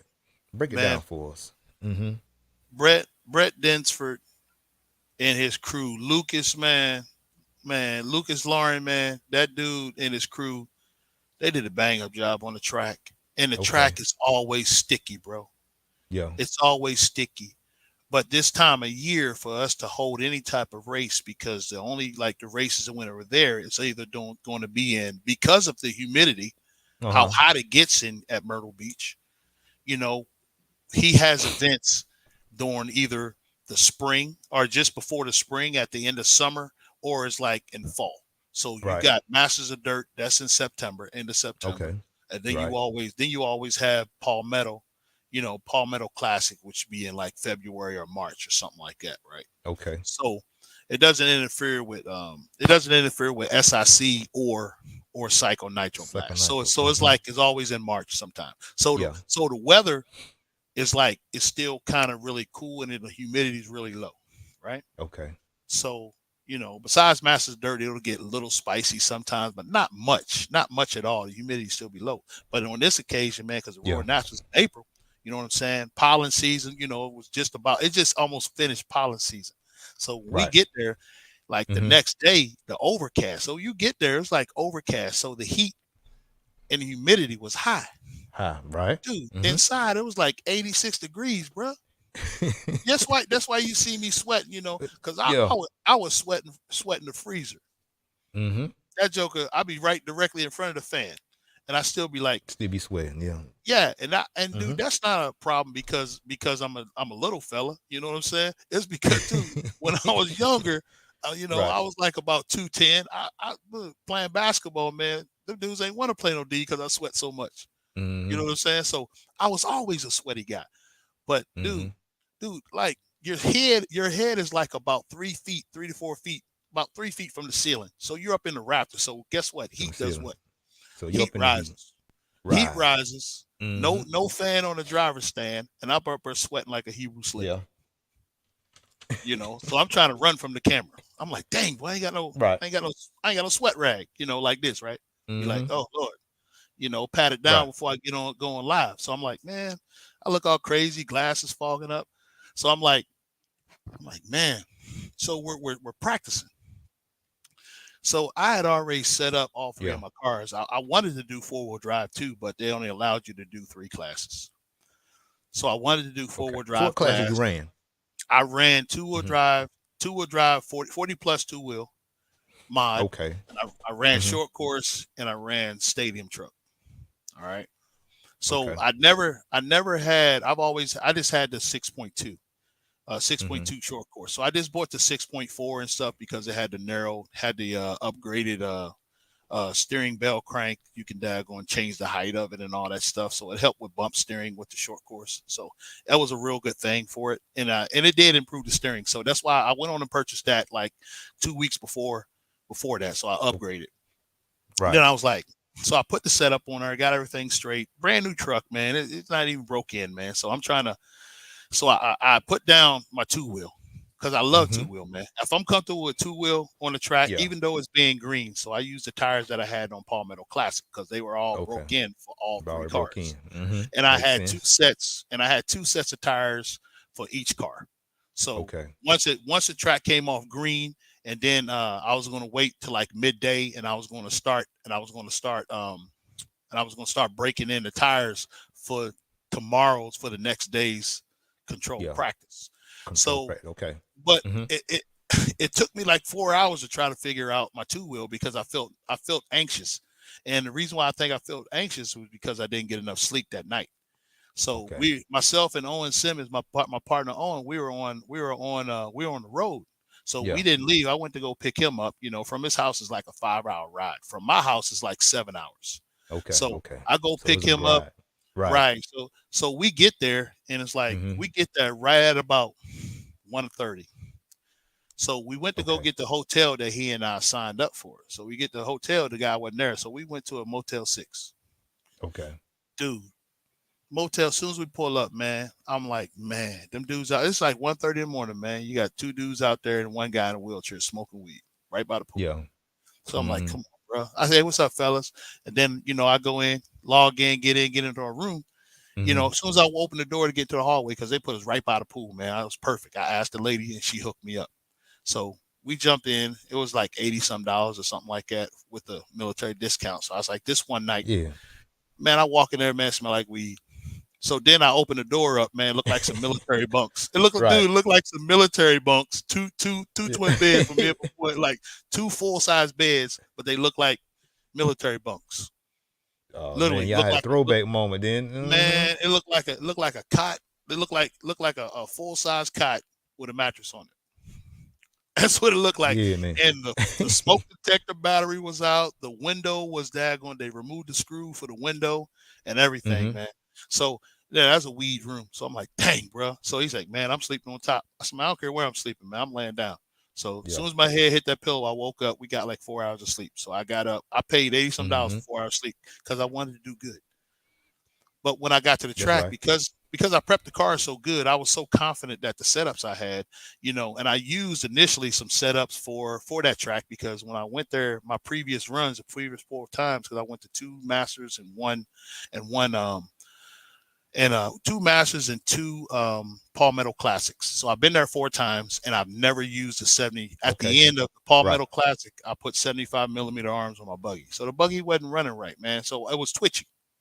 Mm-hmm. So and I never Okay. I didn't make any changes to anything. Only thing I did was just move the hubs up on my short course, or I lowered the hubs Okay. down on my short course, and it got my short course where it was supposed to be. So Feeling and I right. didn't Okay. make Okay. yeah I didn't make any other adjustments. I didn't make any changes to my stadium truck. My stadium truck was butter. It was dude. I didn't touch it. I Really? didn't make no changes, dog. None at all. Man. It Mm-hmm. was all I You did but was all I did was focus on what we talked about earlier, mm-hmm. hitting my marks, tight to the pipe. Right. Didn't do the triple. I could have. I just didn't because the car was like unpredictable because every double or every jump was in a turn. Okay.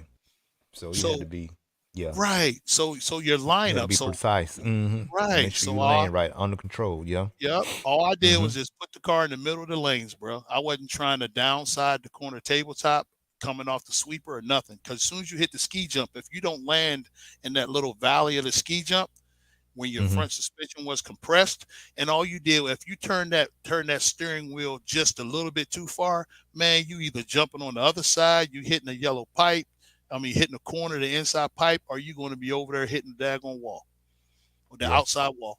So I just daggone topped the tabletop and dropped back in, you know what I'm saying, and double single every time, and that was the make or Mm-hmm. break. And then you can set up the line on the inside coming off of the tabletop. You set up tight on the Okay. inside to make a beeline straight to the top on the left inside pipe of the jump of that little pop up.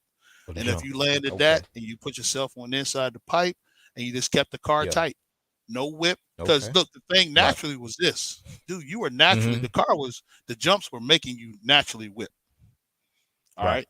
So it looked like everybody was really in control. Besides the pro dudes, they do that stuff in their sleep. So Yeah. besides everyone else trying to control a whip like that to do a Mm-hmm. correction, that's the only time you do a whip is to correct. Corrected. You Yeah. know. Yeah. So when dudes they started, so the pro guys they started. If you watched on that center double before Mm-hmm. you came around the off camber turn, right? Okay. That jump, they stopped whipping. Why? Because their inside tire was so low and the inside tire was clipping the top of the jump Keep on top and jump. of the Oh, okay. lander. So it made the car Yeah. flip, and that's why they had to put that Mm-hmm. fence so the car didn't flip over into the straightaway. Oh, okay. You I feel what I'm got saying? you. Mm-hmm. So Mm-hmm. this is way before the cowbell. This is way before you make the last two turns before the cow The, before you go on the straightaway. So okay. So I told myself, I was like, man, I ain't worrying about none of that stuff. I just want to keep it smooth.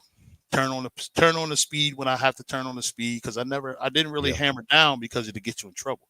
Because at that Mm-hmm. point, if you're going faster than what you normally did, you're worrying about the car behind you. Okay. So or Mm-hmm. the car about or you. So what I did was I just focused on smooth consistency, Mm-hmm. 97% consistent. Dude, I was averaging like 96.8% consistency Yeah. for all 4 qualifiers. Wow. Mm. So, and that's what did it. I had a few fast laps with like 18-0, 18-0, 18-0. I wasn't worried about going 17. I wasn't worried about doing Yeah. none of that stuff.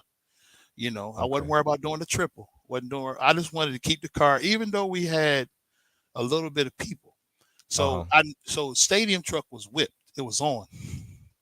Yeah. The car that I really wanted to do well in and run in the same heat with the was with Brett Felke and and Dagon and Alan Horn. I wanted to run with those guys. Okay.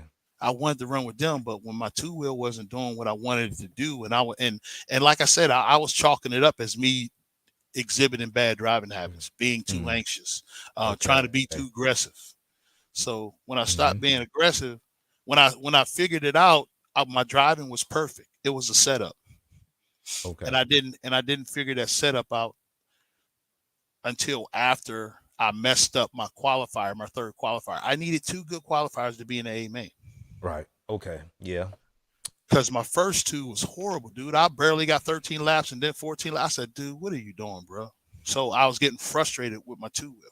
Mm-hmm. So then I just straight up kind of didn't give up on it, but I just cemented that that's the best I was going to What's do gonna do? Mm-hmm. until I went back, pulled up my essentials Which to yeah. off road, start studying, and I was looking. Then I went back and watched my video, and then it said if your car is over rotating, and I mean if a car is your initial is too aggressive, pull out.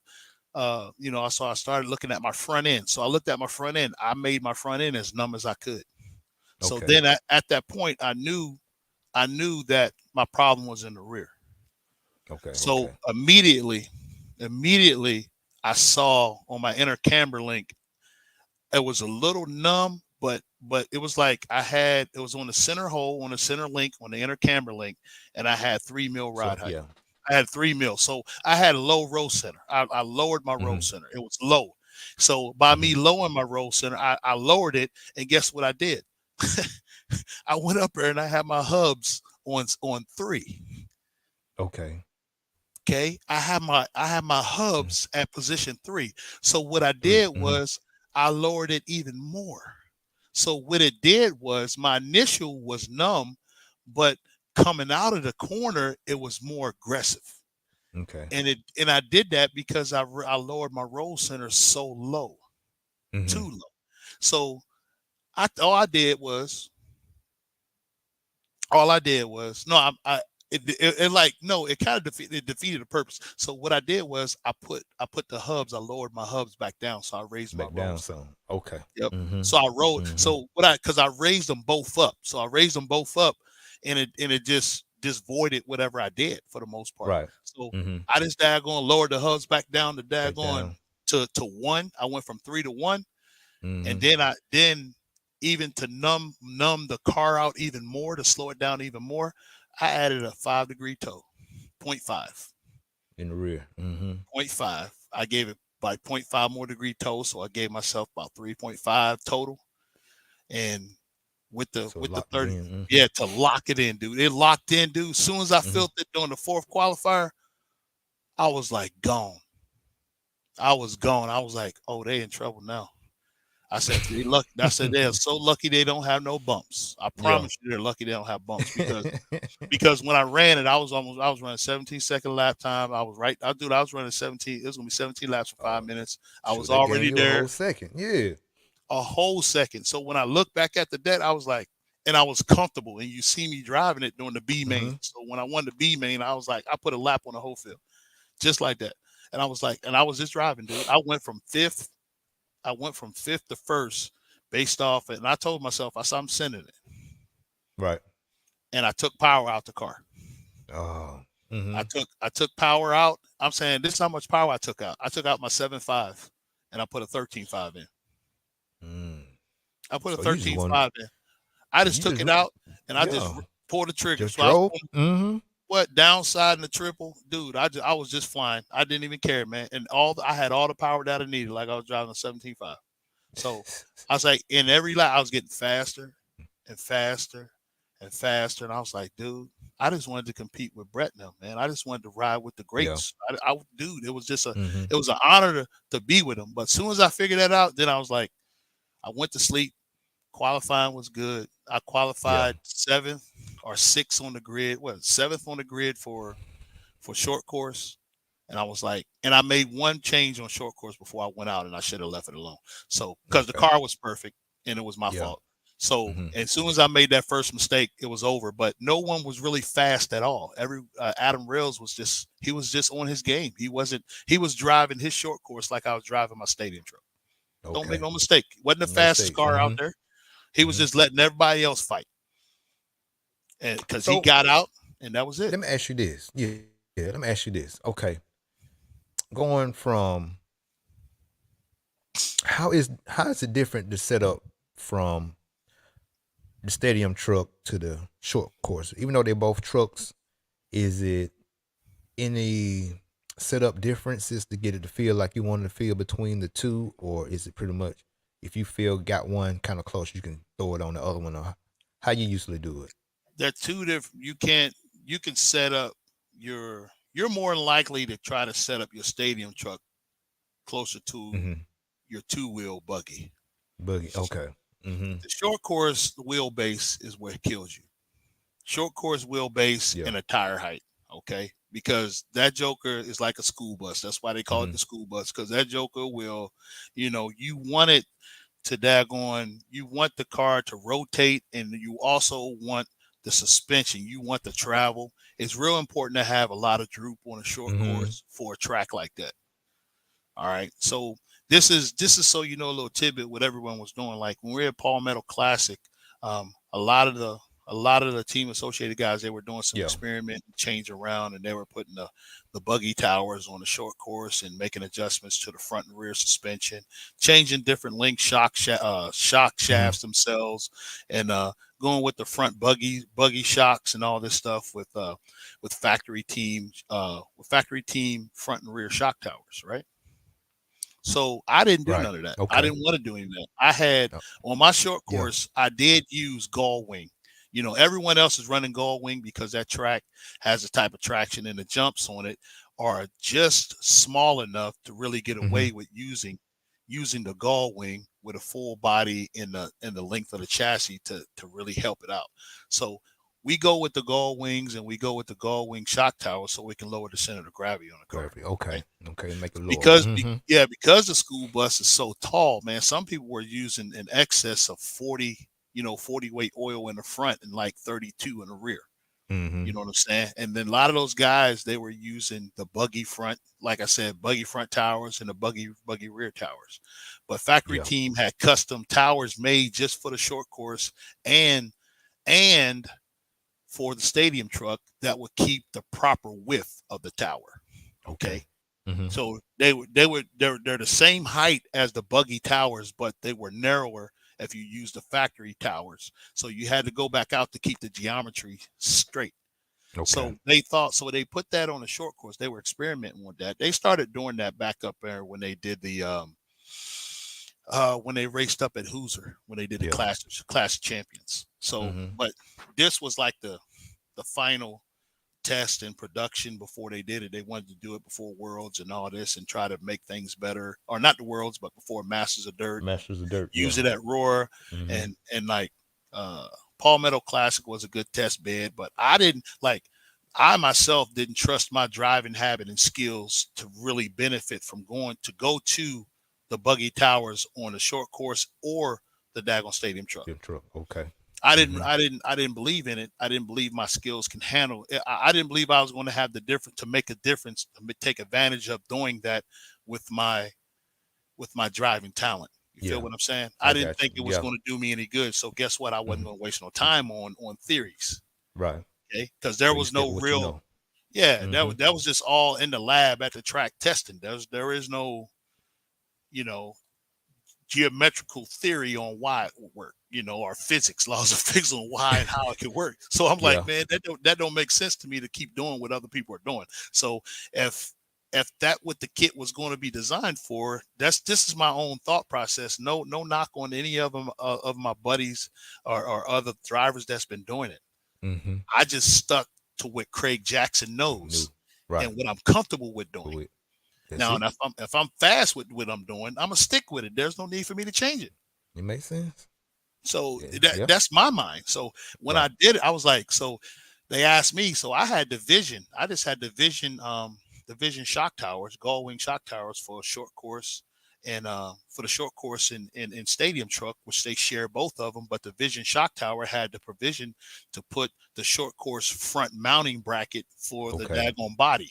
Yeah. They had the little hole right there and everything, and they're a little thicker in some Okay. areas. So that's what I put on there. So I put Yeah. those on there, and all I did was just add on the short course. I added 2 mil spacer in the shock to get the droop The properly. droop, the So I troop you got the need. Yeah. yeah, so I Mm-hmm. got the droop I need, and then I changed the stroke. I corrected the stroke, and I put the Mm-hmm. proper eyelid. Man, look, the stuff you got to do to get the rear shocks because you're using the truck and short course shock body and you're using the buggy shaft, you have to use a 4 mil. Okay. Yeah. You have to use a 4 mil eyelid to put the geometry back where it is so you can have the proper droop for that Okay. Okay. because they Okay. wanted to pack. I said, that makes sense. I said, but if the jumps at beach was smaller, Yeah. if we didn't have the huge kick up, if we didn't have the big triple in the back and we was dealing with the corner doubles, hitting all Uh-huh. the corner doubles, that would have been a great thing. But dude, when them dudes were landing, it was horrible for the short course. Everything went Yeah. bad. So Mm-hmm.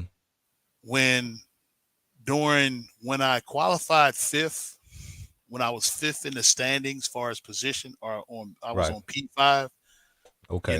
they were like, they came over, dude.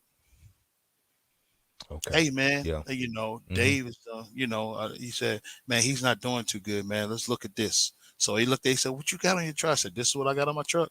I said, Right. I got factory white springs in the rear. I got 2.5 pistons, 1.8 with the 1 mil hole drilled out. I'm at Yeah. 37.5 or 37 and a half on weight. And I said, I'm at a 2 mil spacer inside the shock. And then I say, yeah, these are the ones I'm running on here. I'm running the zeros, or I was running a zero spring cap and everything, dog. Mm-hmm. I was zero, dude. I had everything, dude. My ride height for my short course was 22. So My you ride straight. height, yeah, my ride height for Yeah. my stadium truck was 21.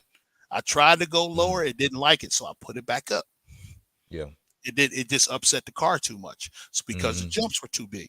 So I Right. put it back up to Mm-hmm. 21. I tried 20, put it back 21. I tried 17 on my two wheel, didn't like it. So I put it back at 18. 18. Mm-hmm. The truck car wasn't lowered. So the rule of thumb when you're tuning that I've learned thus far about tuning and ride height is you get away with as much ride height as you can to prevent the cars from going daggone infinite. Okay. That means when the chassis touches the ground, Brown. your Mm-hmm. shock, your suspension is no longer working. Okay. It's done. Mm-hmm. So you Okay. don't want your chassis to go infinite to stop the overall chassis Trap. roll Mm-hmm. of the car. Because as soon as you do that, the car gets upset. So all the force and all the planting of the tire on the right tire that you got, it won't work anymore. I You're got you. stopping the roll of the chassis. So Makes sense. Mm-hmm. when I did that, man, it was like, so I got that done. And I was just like, them dudes came over, was like, what you got on this? What you got on that? What you got? That's all vision, man. You got the factory track? No, because on the body that I have on behind me, that's the Yokomo finisher body, right? Okay. Let's see it. Bring it up So here. Let's look at it. Check it out. the Yokomo finisher body has the let me see that little notch I got cut out right there, right here. Yeah, I see it. Yeah, right there. That Mm-hmm. notch right there, for travel. So when I'm going like this, I don't know if you can Mm-hmm. see. Let me see. Hold on. Let me we gonna we gonna hide the Yeah. Silver State race for just 1 second so you can. Okay. So Okay, when let you me see load up. this notch right here, and Okay. when let me see if you There can you go. see the Mm-hmm. control arm, it doesn't hit the body. Hit the bottom. Okay. Okay, that's why you really notch it out. So when you use the when you use the buggy towers, they usually hit with this body, but this body is one of the best flowing bodies I've seen. Like J Concept, I had the Punisher body. Ooh, Right. it gets tore up, and plus Get it's a tore. little stronger here. Mm-hmm. That breaks when you have wrecks. But other than that, man, I and know it that's looks the smooth thing, going around the track. I know it. man. Them These buckle, it just flowed and hey, That's it. especially them And joints. Yeah, them jumps coming out of them turns, and basically y'all was jumping in turns. You know what I'm saying? Especially yeah, in that middle section. Yeah. every turn. Look, that dude, Mm-hmm. that's not, it's only one. Look, it's only basically, I say 1.5 jumps that's not in the turn. And that's the one, Yeah. the ski jump when you come off of when you That come off the backside. straightaway. You come off Mm-hmm. the baby sweeper and you do the ski jump up to the corner tabletop on the left. Mm-hmm. Okay. Okay. But and only then the jump when you hit the jump face of the tabletop of the triple that they call the triple, that's Yeah. straight. But guess what? The landing is turned this way. So if you were to jump straight, you would Great. have been jumping into the turn marshal and onto the other pipe, or hitting Mm-hmm. the wall as you've seen people's car, their left tires hitting the wall. Right. So if you were to jump that way and not jump to the right, you would have been Mm-hmm. in trouble. So Right. that's why I never really set my car up to really do the triple. I did it one time during practice in this, and I was like, "Oh shucks, I did it." Try to do it next time. No, no, no dice. So the Yeah, car, man. it's fun though, man. When you, it's like that alarm goes off when you get it. Get it. Mm-hmm. It's like ding, ding, ding. Then you're like, oh, okay. And then you Yeah. watch then you watch the very fast guys. Like, mind you, man, I'm doing 18.1, 18.0s in this thing. Nothing fast. 13.5. Yeah. I'm driving within my limit. Can I go faster? Yeah, I could try to push it and mess up. Yep. Mm-hmm. And I won't get the laps that You I don't get the need laugh.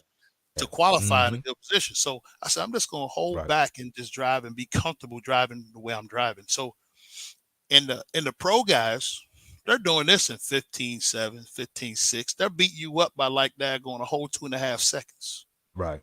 Mm-hmm. Even though it's different power level, but there's only so much power that track could handle Can handle. because Okay. it was because of the layout. So Right. now you get the layout the way it is, dude. It's so you see them dudes messing up, man. You see Brock, Yeah. daggone Schumacher. Blowing Oh it. my gosh, bro. Mm-hmm. And dude, and and the way they were where you stood on the stand was important. So them dudes Okay. stood on the left side, and dude, Yeah. they're ringing that cowbell like they was trying to do a Saturday night skit. You know what I'm saying? With Will Yeah. Ferrell, dog. You gotta have more cowbell. Put some more cowbell in Got that Bill thing. in it. Man. So, So yeah. Yeah. but you understand what I'm saying? It was Yeah, I like, so got you. you're watching it, and you're like, dang man, Got they still beat me messing up. Yeah, it can kick your butt you. while messing up Yeah. still because Still. Mm-hmm. they have that talent and that dude, they go for it. And Yeah. sometimes it just don't work, man. And dude, they were having a rough one Rough 'em, yeah. Yeah. because Schumacher was tearing up. Dude, every time they went out there tearing stuff up. Stir some stuff up. Man. I'm talking That's about, boy, they crazy. break every qualifier. Every time they practice, they were working on it. Man, it's like a couple. I'm not even gonna say it was an X-ray driver. That dude said, "Forget this," and left. Doing practice. I ain't lying to you, bro. Doing You the ran. control Oh practice. man. That dude, Yeah. he broke every time he went out, no matter what car. He couldn't even go to the next car he was driving because he had to keep repairing the current car. And you know everybody's going out on four-wheel drive on green track. Mm-hmm. So he out to do, he broke it every time. Every time he got up there on them clocks. Boop. Like you said, you couldn't go fast. You gotta keep it smooth and So, precise. Yeah. Mm-hmm. so when you get the dude, the feeling was like, I was like, dude, I'm doing this. So I go back to the room. My boy Owen, we were going back and forth, and Yeah. it was going to be between myself, Owen, Tom Sherman, and I forgot the other fella's name from California. He was in there, but he was messing up. His truck was real fast. He and Tom were putting down fast truck laps. You know, they had fastest Uh-huh. fastest lap every, like I said, okay, man, but put them things together. I said it's Yeah. cool to be fast lap, but if you can't, so I'm looking at your deviation. I'm looking at the consistency, dude. If you ain't Uh-huh. doing that, you ain't gonna be there, bro. You are not Right. gonna be there. So Mm-hmm. I just died going, Lord, to say, keep your head down. Don't get too excited. And Right. just remember, it's a toy car, bro. Have fun. That's If you it. ain't having fun, you're gonna be in trouble. So, and that's what I focus on: just having fun, not worrying about anybody else behind me, Mm-hmm. not blowing my apex, putting the car where it's supposed to be, not braking and turning at the same time. and just Right. start going fast in areas where I know I can go To go fast. fast. Because Owen, my buddy Owen, man, because he was flying. I could see him when I start looking at him at the corner of my eye. One part of the race, I can tell you, it was second to the last lap. I looked out the corner of my Yep. eye and I jumped up on the corner tabletop and I lost control. Yeah. I was like, "What are you doing, bro?" I said, "Stop looking at his car because he was flying, son." Yeah. I turned around. I did like a 18. It was like an 18.3. He turned or 18.5. He turned around, did an 18.3. I'm like, look at this dude. And he's like, Yeah. Yeah. it was 8 seconds, then it became 5 seconds, and I was like, oh Lord. I said, Owen's on the hunt. I said, he smelled blood in the water. I said, nope, let me just then I just started driving. Just started hitting Yeah. eight. Dude, I didn't even change the speed. I just didn't blow the turn and I hit my mark. Just tighten it Hit up. the mark, Mm-hmm. stole a little bit. I threw a whip on it one time coming off that little pop up before you hit because that jump before the jump before the off camber, Yeah. it's high. It goes from high to low, both of them. Mm-hmm. But in Yeah. the gap, and when you look at the gap, like the jump, it goes like this. So this part right here being the lower part of the jump, and it's the Mm-hmm. inside. So you put the car on Okay. the inside of that pipe like that, you were good. Yeah. So you didn't hit. You didn't hit. So what I did, I just threw a little whip there, hit the proper apex on the, came off real tight, tighter than Mm-hmm. I've ever driven it. And then I just daggone came off the little reedy sweeper or whatever before where they hitting the cowbell. Just put the truck in the middle, apex Yeah. it coming on the straightaway, and that was it. I That said, I'm was gone it. now. I That's said, I'm gonna it. do 2 more laps and I'm out. Mm-hmm. And So look how it turned out. What's that? What's that silver thing behind? Let us see what that is behind you, bro. Sitting on the car too. What's that? What that say? oh, you got TQ. Oh, hold up. Bam. Hold on. Let's see. Let's see. What silver cup you got out Bam. there? What you got? The Let's check that the, out. the, the TQ. TQ. Uh huh. What else you got back there? Uh, I see. Uh I'll get my piston cup. Hold on for a second. huh. Yes, sir. Action Jackson went down there to the Roy Nats and showed out. Yes, sir. Oh, yeah. Oh man. Is Yes, sir. Well done, brother. piston cup. About to go eat some cereal in it. No, I'm just kidding. That's what Chris Van Air told me. He said, dude, Ooh, put I some don't know cereal in about that you, man. thing. I be eating some cereal in that joker while I'm posting on a cast and be like, yeah, oh Uh man. huh. Everyone else, this, with it was it was a cool experience, something like, because being a soldier and then being in charge of being platoon sergeant here and there, or being in charge hmm of like over 40 people Yeah. at one time, as far as a military mindset, and just taking care of folks, right? Awards, rewards. I never like getting rewards or awarded for stuff I'm supposed to do in the first place. So that kind of translated on how I receive stuff, or hmm how someone wants to give me an award. Because the team manager, Brett Thelke, he told me, he said, look, dude, he said, man, you got to smile better than that, Craig. He said, I know you got a bigger, he said, I seen you smile more than that.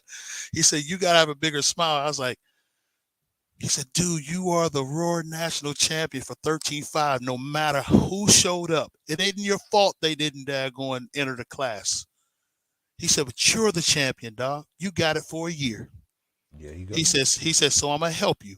He said, so here. There you He go. said, I'm gonna take your photo. He said, dude, we gonna enjoy this time. He said, I'm gonna help you enjoy this time. I said, man, I appreciate it. I said, it's just a little Yes, sir. overwhelming.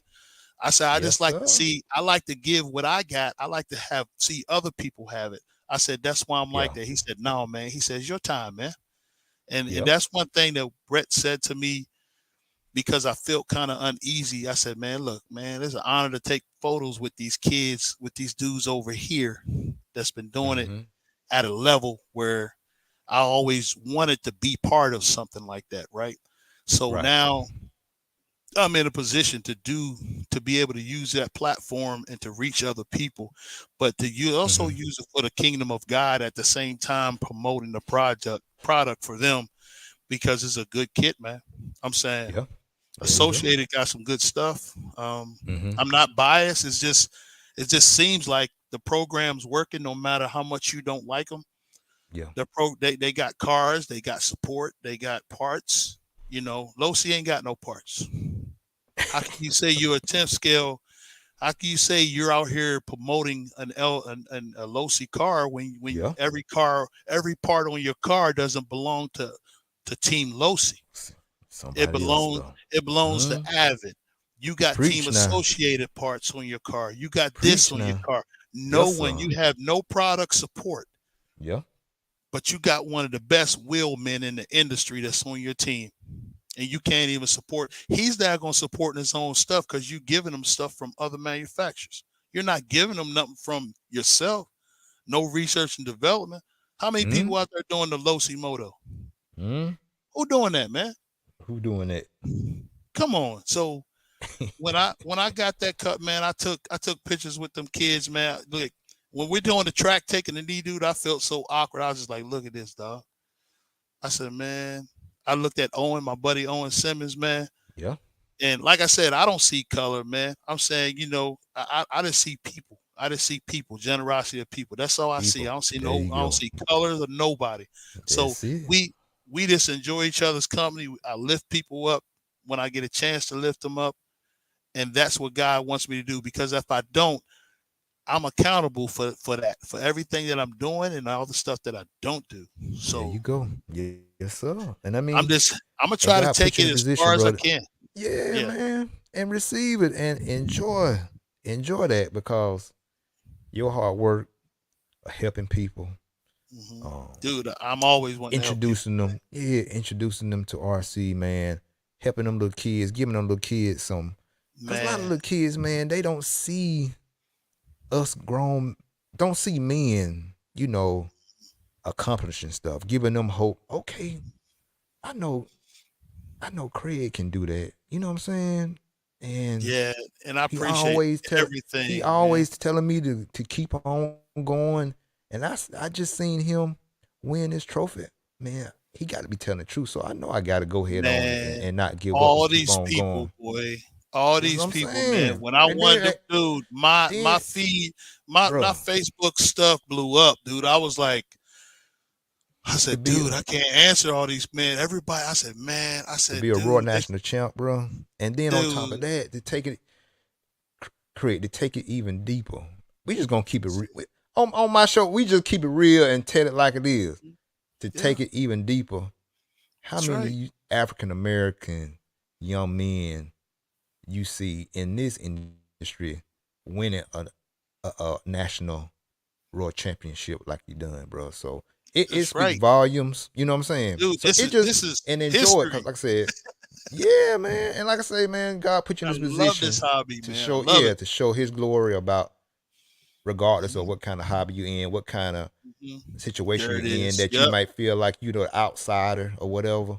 But if you're Hmm. doing His will and you're doing it and with good heart and you helping people in the process of your self Hmm. trying to develop and grow in it and be the best you can be, Yep. this is the result. This is how God bless you with a situation, an opportunity like you just done with the,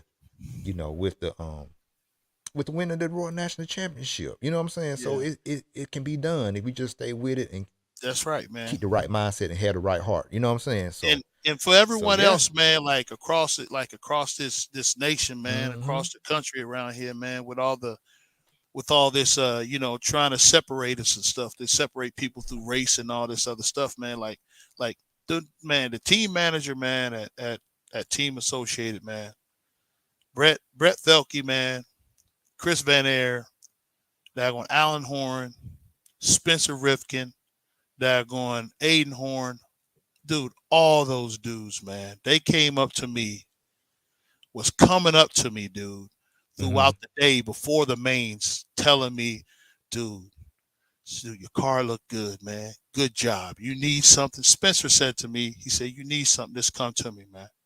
Yeah. He said, you need some help. Chris Van Air was like, dude, don't worry about it. He said, dude, because Chris knows me on a personal level and Owen Level. Simmons know me Okay. on a personal level. And a lot of the RC guys that's in and around Columbus, Georgia that actually know me. I said, I ain't got enough time to name them all, man, because I just want to believe that God puts in my heart to connect and touch with those guys so I can just show them the kindness and goodness of God, so I can that so how He emanates within me. That's what I want to do. I just want to share that with Mm-hmm. people that I meet There you and just go. show them that is always a possibility. All those guys say, they said, dude, you think too much, man. Don't worry about that. He said, you know better than that. I said, bro, I just want to make sure everybody is okay. There you He go. said, and then Mm-hmm. and Chris looked at me. He said, yeah. He said, you are doing okay, man. He said, dude, I'm proud of you. He said, man, he said, stand up, dude. He There said, you go go. home, This eat your some day. cereal out there, Bo. There you go. Brett, This Brett your time. Felton was like, this is your time. He This said, your dude, he time. said, you Yeah. want to shine. He said, man, I got you. And then the last thing he said to me was, he said, here, he said, put your name. After we took the photos, he said, here, man. He said, here's my number. He said, here's my information right here. He said, give me your phone. See? Put my stuff in his phone. Then he emailed me just before I went to North Georgia. Then he emailed me again before he went over to Daggone Silver State. What'd he say? He was like, Craig, he you said, need hey man, some? yeah. He said, I got your kit. He said, I got your See? kit. He said, don't run this car no more. He said, this car and trophy stay together Together. forever. There you go. He said they stay together forever. He said, I'm sending you another kit. He said, a complete kit. He said, I'm sending you, you're ready. He said, I'm sending you, he said, sending you all your electronics that you need to run that other car. You ain't got to worry about it. He said, we'll be talking later. Okay. I was like, So RC Vitals, did that answer your question, man?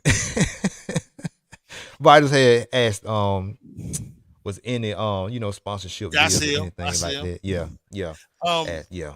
I really like, I had a, couple messages and stuff that come through, but as you well know, I do have the sponsorship, tire sponsorship Gunpowder. with Mm-hmm. ProMotion.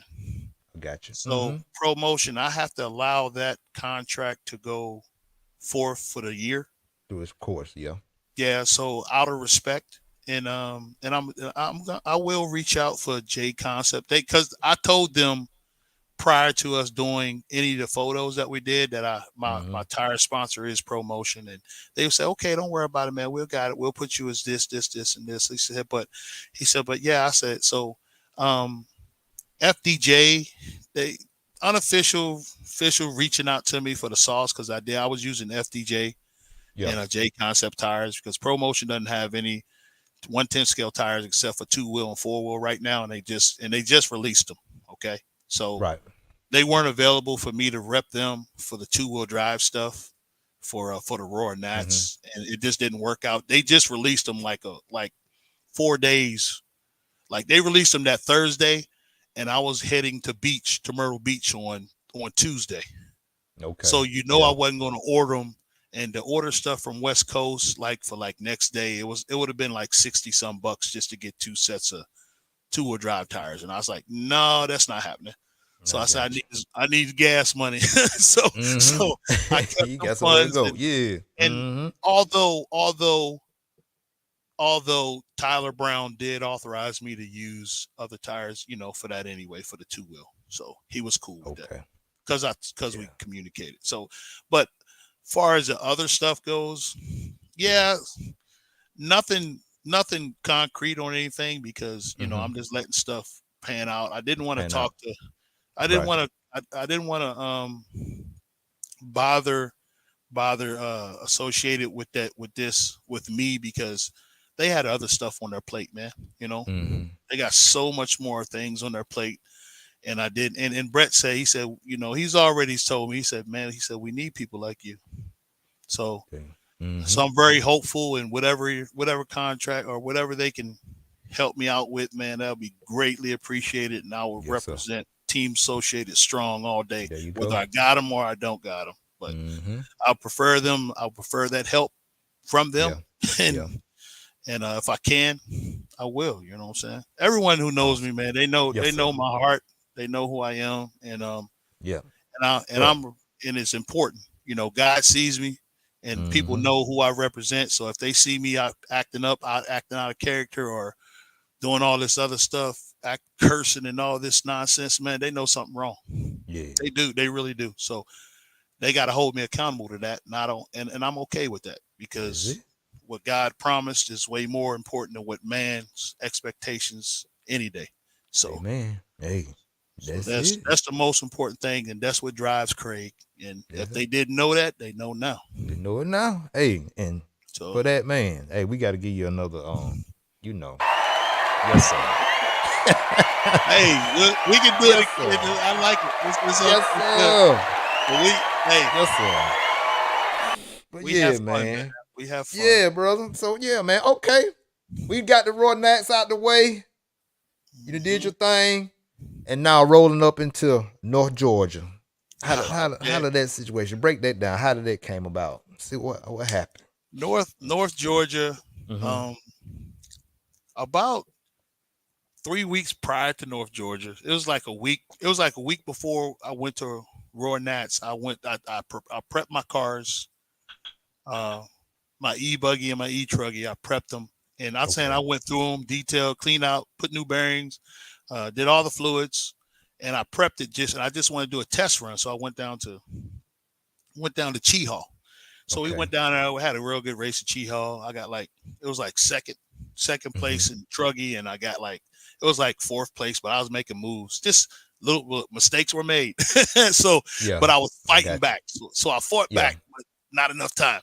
So I got like fifth place. Mm-hmm.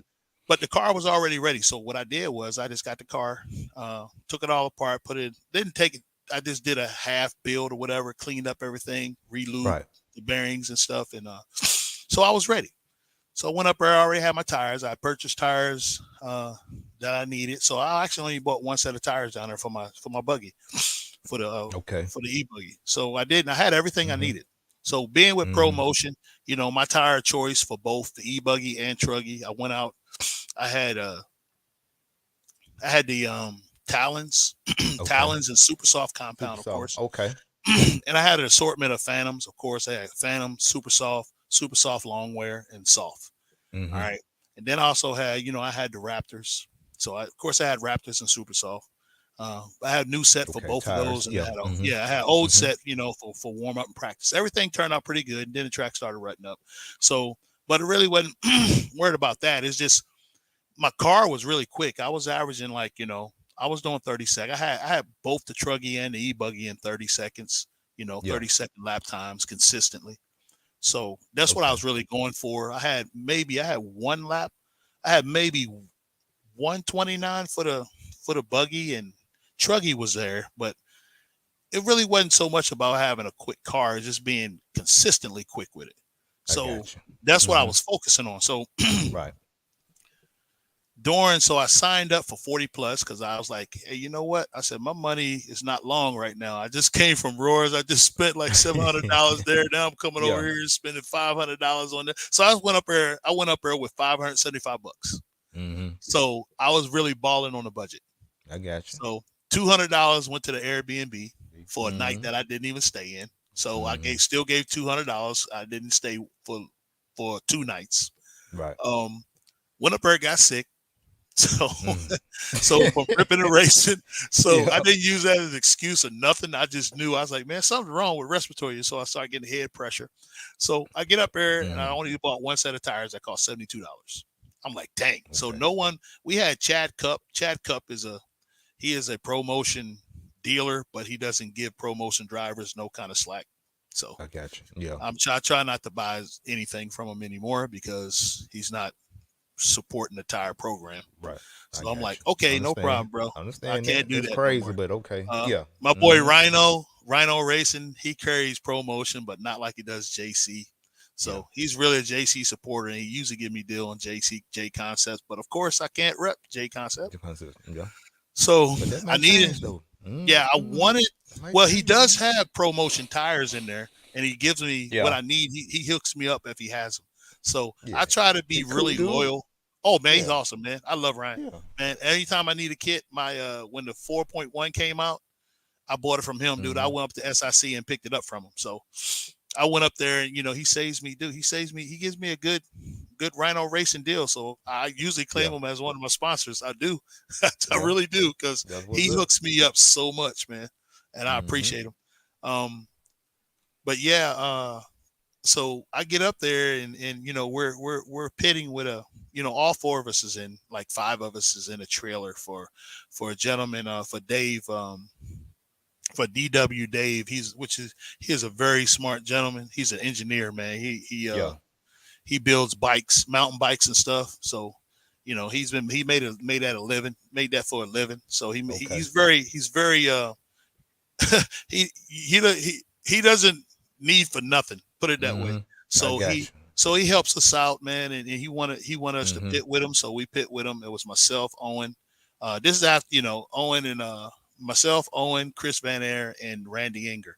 So we pitted with a Mm-hmm. trailer in there, and we all had nice pit space because I was on my way up there, and then Right. my wife blood sugar got really low, and like we was having a Okay. conversation because my wife's diabetic, so she's been diabetic since Yeah. she Make sure is she's age straight. 4. Yeah. Mm-hmm. So I Right. left, and I was like, I left because she said something when I left, and I was like, "What are you talking about?" I said, "You knew I was coming up here." So I didn't really put two and two together until like I was like out the door by like 10 minutes. Mm-hmm. So Mm-hmm. then I started thinking about it. Then I called her up. So when she tried to reply, she had a little slurred speech. I was like, "Uh oh." Yeah. So I said, And "All just right, make sure babe." she's straight. Yeah. So she ended up kind of like she said kind of a curse word, and she don't talk like that. So I was like, okay. Yeah. So I called She up my upset. daughter. Yeah, so I called up Mm-hmm. my daughter, and I said, go ask your mom to test her blood sugar. She give you some flack, don't take it. Actually, go out there with your brother and try to put her on the spot to get her to test her blood sugar. So she is 34. Yeah. So I turned around. I was about 40 minutes out from picking up Owen. From Owen Center, because that's why we didn't get a chance to stay at the Airbnb Being because I had vegan. to turn around. We left. I Right. left out the following morning, so I went to go Okay. pick him up. So I went home, took care of my wife, and I was like, man. So I just got some sleep, and I got up there late. So they said, yeah, you're still coming. I said, yeah. So they had a spot already for me and everything, man. So the Mm-hmm. layout that we had for all 5 of us, even my big butt to sit in there, was awesome. Okay. Look So out. That's it. yeah, You got your man. So back. we went up, Mm-hmm. got in when I was supposed to be on the track at 1 o'clock. So I got there, had my car, had batteries already charged. So I was already ready, man. So Good. first pack Mm-hmm. was good, car was good. I said, "Oh, I got this." So I went up, dude. I went out there on some. I had super soft long wear Raptors on the buggy. Okay. The buggy felt real fast. Instantly, I was out there doing. It was good. It was like 30-second, 31-second lap time, like doing Oh their yeah, it was. practice. Mm-hmm. So I was like, Yeah. "Oh shucks, okay." Two, On three pace. laps in, Mm-hmm. I said, "I'll be Mm-hmm. flying," because of course, I was on top because the tires, wasn't rolling, everything, new fresh track. So I was just getting Mm-hmm. faster and faster. So I said, okay. So then I went out, ran one more battery, and it was a little loose. So then I added some tow. So I added a degree of tow. So I had a lot. Mm-hmm. It was like, because factory tow when that daggone associated that 4.1 is already like 3.5. Three and a So it was half. like Okay. 4.5 Four. I had in that joker. Yeah. So I wanted to slow myself. It worked instantly. It worked. It was Mm-hmm. perfect. The car was too glued. So I was like, Yeah. dang, ain't got no half peel. So that's where that shell C block would have came in handy because it would have gave Okay. you that half a degree. That It would have have a put degree. you right at Yeah. Less. yeah. Mm-hmm. That So you need. so I Mm-hmm. was like, okay. So, me, I'm making sure, double checking, so I always check all my hardware before I go out, just make sure stuff's tight. Yeah. So that was good. So I put the bus and ooh, man, E-buggy straight, man. Put that joker down. Dude, Mm-hmm. grab the daggone Truck. truck. Oh Mm-hmm. yeah, same thing. Dude was on fire. So I didn't make any adjustment to it. So I ran like two more batteries before I did the same thing I did to the To the E-buggy. book. Mm-hmm. And the only thing I should have done with that was I just should have moved the battery position back because I use full stick two S's on it. I don't use the shorties like everybody else. I put the weight in the Okay. truggy like I Yeah. wanted. So if I would have slid the battery packs and just left it alone, that thing would have been probably a lot faster than what I wanted. So Mm-hmm. but I thought I was good, but then I was like, man, and I should have moved them, but I moved the pills. So when I Yeah. did that, and then it got bumpy, when you add so much toe, it's not that good in the bumps. Bumps. Mm-hmm. Okay. So it didn't really necessarily catch, but it just didn't, it's too aggressive in the bumps. So it Right. didn't allow those 20 hole pistons, those VRPs to work like they should have. Okay. So with me being the guy I just left it alone. I said, I'm just gonna drive it, dog. I said I Yeah. can do all the changes in the world. If Mm-hmm. I don't practice good driving habit, I'm be up Oh, the creek, man. It ain't you gonna good. matter. The Creek. Yeah. Yeah. So Yeah. that's what I did. So And I had that one bad start because I was like when they resorted us after the first, I think I finished right after Chris. I think I was sixth. Chris was fifth. Chris Mm-hmm. Van Air, and then Yeah. we had Maddie Long. She was in there, Yeah. and Mad then on Maddie. on this lap, Maddie, I was with her, and that girl is so smooth. That young lady She is. is she's a beast, man. She Her on it. her Yeah. her That's consistency, and it's nothing like I was watching her when they did the 15U race between her and Aiden Ridgway.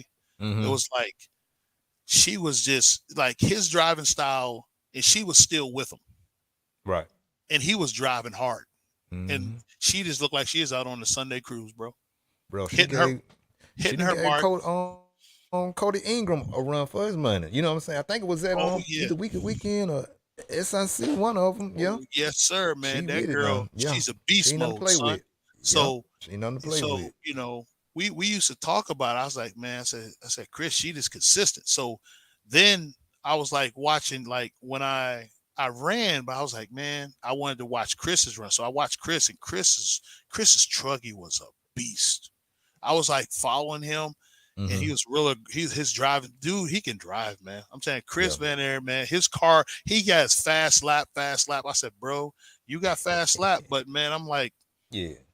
but that girl, Maddie Long, she in front of you, dog. I said, all that aggressive driving ain't doing you no good because you're messing up.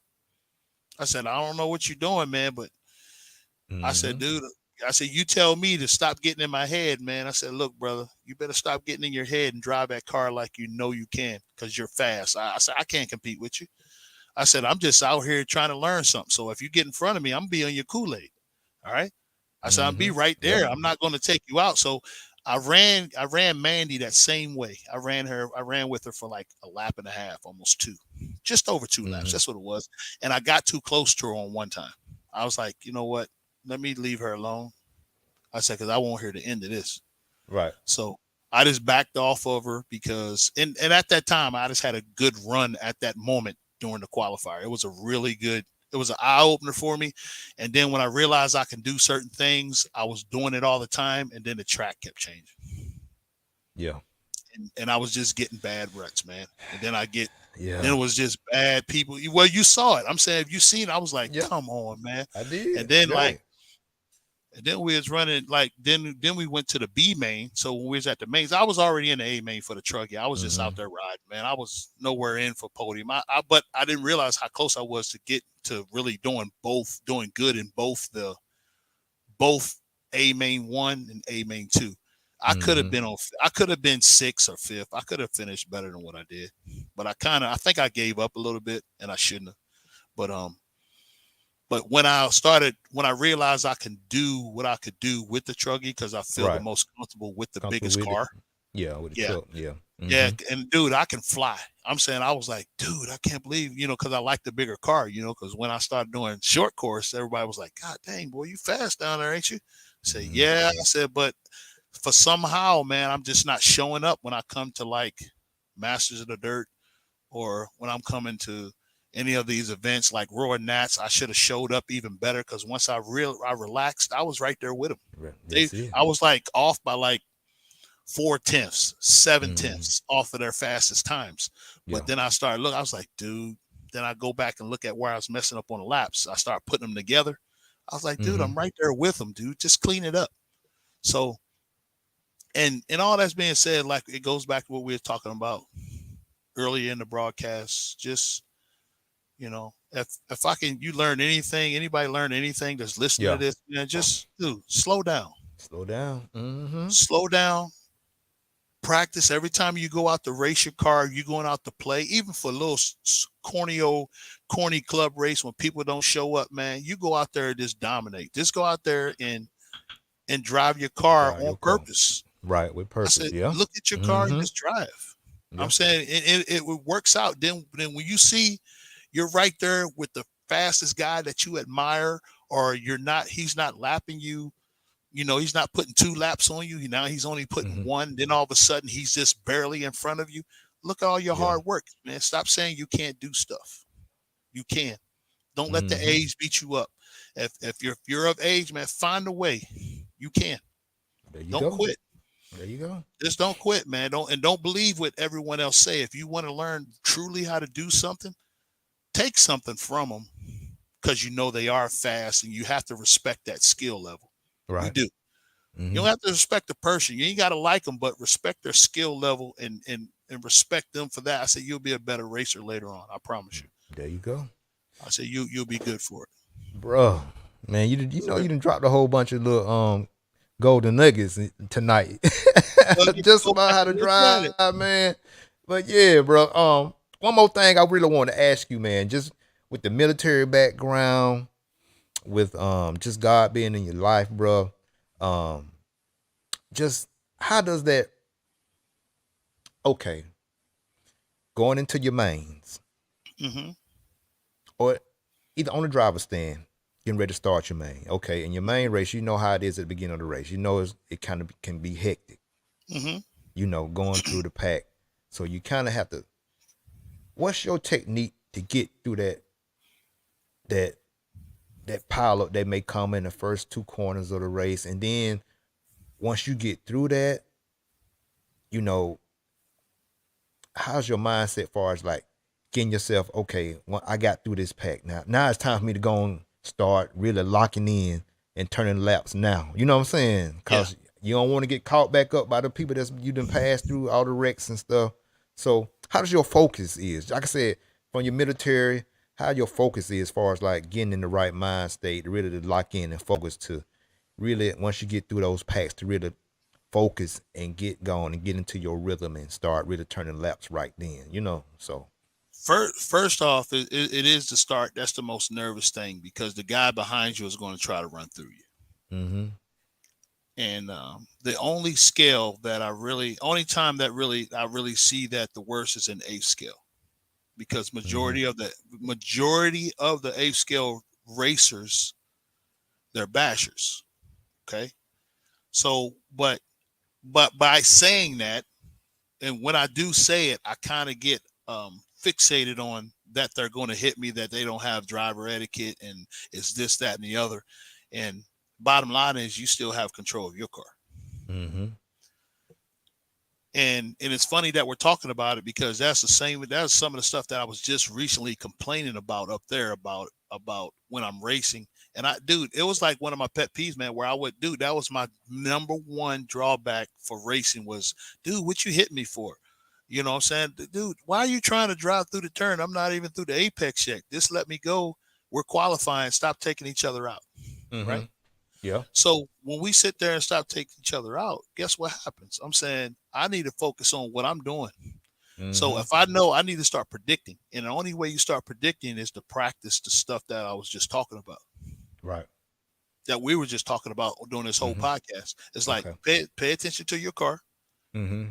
You see your line where you want to put your car, hit your mark, and daggone practice good driving habit and good technique. Okay. One, don't turn and brake at the same time. Do one Mm-hmm. at each. This one brake, tap the brakes a little bit, put the car on the mark where you want to be, get off the brake, go back on gas, get back on Right. throttle slightly, Mm-hmm. just a little bit. Just a little bit. Mm-hmm.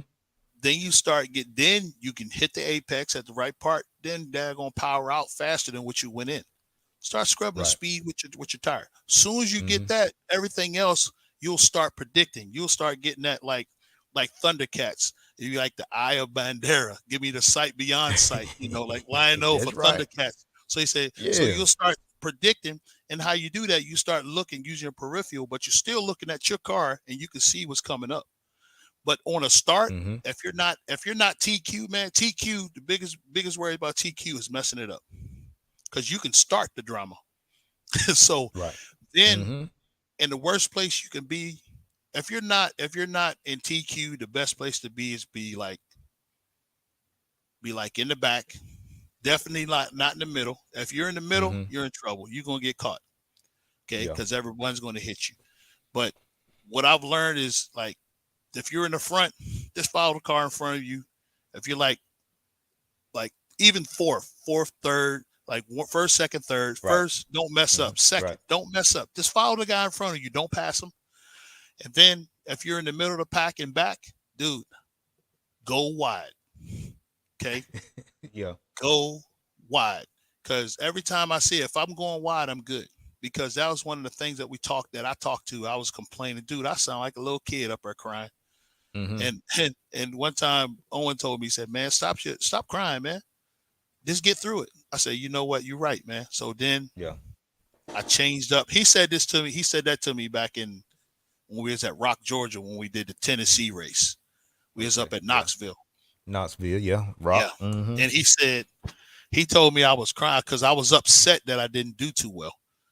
I was watching my buddies do well. I was watching Randy do good. I was watching Chris do good. I was watching Owen do good. And but me, I couldn't, dude. I couldn't daggone hit the nail if you gave me a 10-pound hammer. I That's what I got you. felt like. I just couldn't do Yeah. nothing right. So he said, Mm-hmm. "Man, stop crying." So when I got over myself, then I said I gotta try a different way. Yeah. So I started putting earplugs in my ears. So I put my earplugs in before I get on the driver's stand. I would just go over Mm-hmm. there and just be quiet.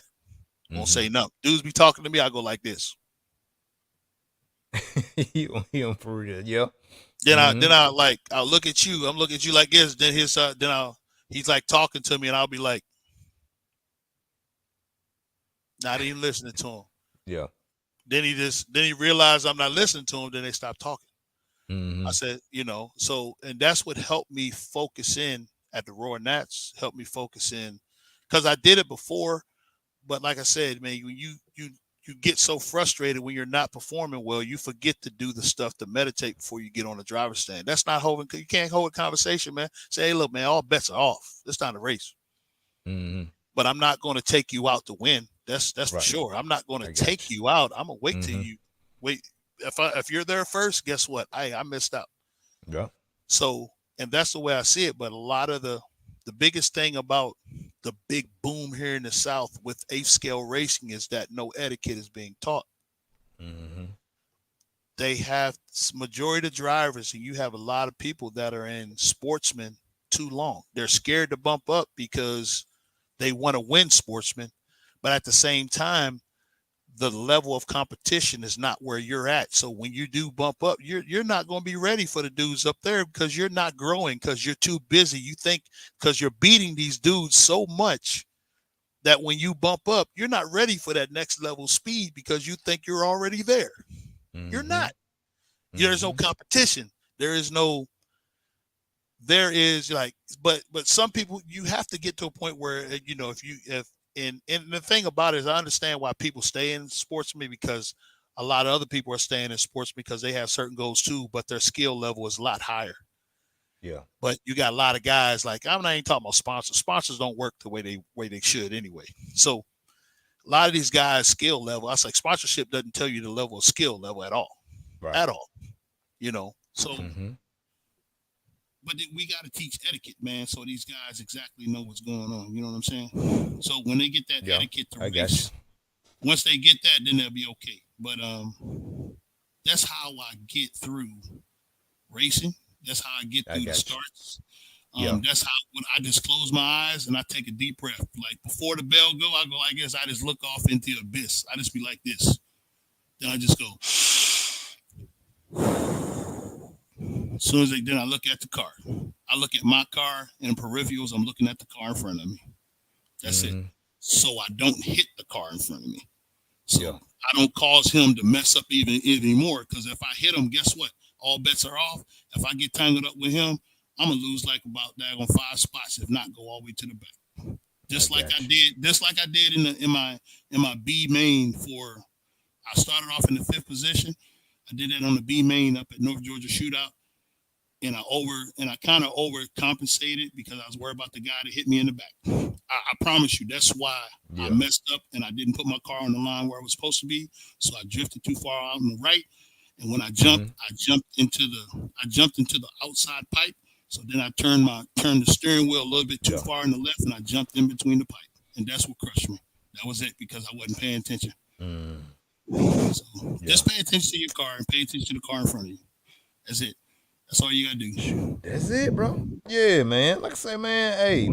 Hey, bro. This We has gotta race, been. man. We get together and race, man. 'Cause Oh yeah, we we gotta gonna get go together for sure. Like I said, I got to get and me at have least some fun. a tour drive, 10 scale buggy. You know what I'm saying? So You got to, man.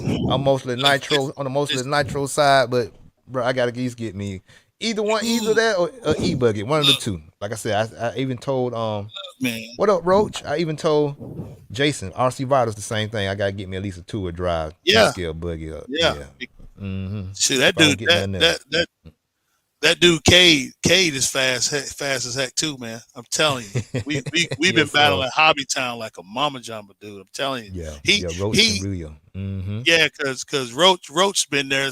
You know, he watched his like we were racing at one of Sean's races, and he said, "Oh my gosh, bro," he said, "When the heck did you get so fast?" I was like, dude, I gotta get fast because you're fast. I said, man, Yes, you know, sir. I just do it because I like to do it. He's like, I know, man. Mm-hmm. That's why I like coming here. It's fun racing. But all those guys Yep. is gonna Yeah. be. But seriously though, um, Mm-hmm. he's good folks. All these dudes are good folks, and we just like to race, man. But you got to get that 10 scale, man, and I'm gonna get come it. to Savannah. Yeah. Savannah, we're racing outdoors. Um, pick you a buggy that has good supporting parts. You know what I'm saying? Yeah. Team Associated, the B7D is supposed to be. They're supposed to have some upgrades and stuff like that. You know, Mm-hmm. replacing some of the problems that they had early on with the kit. So that's Yeah. getting replaced right now in new kits as we speak. Uh, Okay. so so all that stuff's being rectified, and then of course, you know, if you're a Losi fan, I'm sorry, you just ain't got no parts. You're gonna have to pretty much buy two cars just to make a one good one. You know, Yep. put a Vision chassis on it, do all these other Mm-hmm. things, put some, or you can just buy the Team Associated. Schumacher got a good one too. Yeah. So, or a Mugen, you know, so Mugen got a nice 2-wheel drive car. That's daggone eligible to put up some good numbers too. Yeah. It's coming along. Yep. So, oh yeah, so Man. Yeah, brother. Like I we got said, man, race, man. Savannah, we got to Savannah in June. in June. I think I Yep, can make that. Yeah. It could be a Savannah's in June. They're okay. going Phil Hurd, baby. We got the Georgia State 110 Feel heard. scale race. Mm-hmm. Yep. So this all 10 Okay. scale, all 10 scale. So they're gonna have 10 scale nitro truck, nitro stadium truck, gas truck, and dude, it's gonna be nothing but all 10 scale oriented track. I So got you. it's gonna be all dude, it's gonna be fun, man, like old school, like back in the days, Mm-hmm. like RC car action material. So and the track's gonna be lit. They gonna make sure they'll pack a Rossiter and crew. They gonna make sure that track is lit. Yes, So sir. it's gonna be, hey, you dude, it's gonna be there. You need to if that's a 10 scale outdoor race and the weather is gonna be awesome for us. I'm claiming it. It's gonna be Mm-hmm. good. So and that's we're gonna be down there Oh on, yeah. on Friday night or Friday day, open track. And Mm-hmm. we should be able to get the event done Yeah. on Saturday, be coming home Sunday. You know what I'm saying? So That's awesome. but 10 Yeah, scale. man. But yes, sir. But bro, like I said, man, oh man, we had a good time tonight, man. Roach, I wish y'all would have jumped in early. I hope y'all caught a little bit of it. JR Moto. Hey man, y'all gotta get here on time, man. Gotta get here on time so y'all can get oh, it's recorded, so y'all can go back. You know what I'm Oh yeah. saying? Y'all can Oh go yeah. back, like it. Y'all hit them like buttons, man, and y'all go back so y'all can get all these gems, man. We talked about a whole lot of stuff about driving, um, and just how to keep your game tight and be the best you can be on the track. Not worry about Yep. anybody else setup. You find what's good for you, and you learn how to drive that. You know what I'm saying? And keep it simple and keep it smooth and work on that consistency and practice with a purpose. And Yeah. you're gonna be good. You're gonna be right in the game. You know what I'm saying? Yep. So Then you start understanding why you change stuff, and then you'll be like, yeah. you'll be good to go. But yeah, Mm-hmm. I do want to get like I said, man. Again, I just want to give a shout out to all the people, to all the people in the RC industry that's helped me, that that took their time to show me what to do, What to do? and show me, gave me something to put in my little goodie bag so I can make it my own. Mm-hmm. You got Sean Harding is he's a big part of it. Chris Van Air is a big part of it. Owen Simmons for all these people, man, that you put in your life, to help you get Yeah. to where you are, man. And just don't overthink it, man. And friends are important. you There know, you in your go. life, man. If you befriend somebody, man, you stick with them, man, and just don't take life so serious, man. Enjoy the hobby, share what you know, so you can grow with each other, man. And number one thing, man, don't forget to have fun, man. There you Do go. not forget to have fun.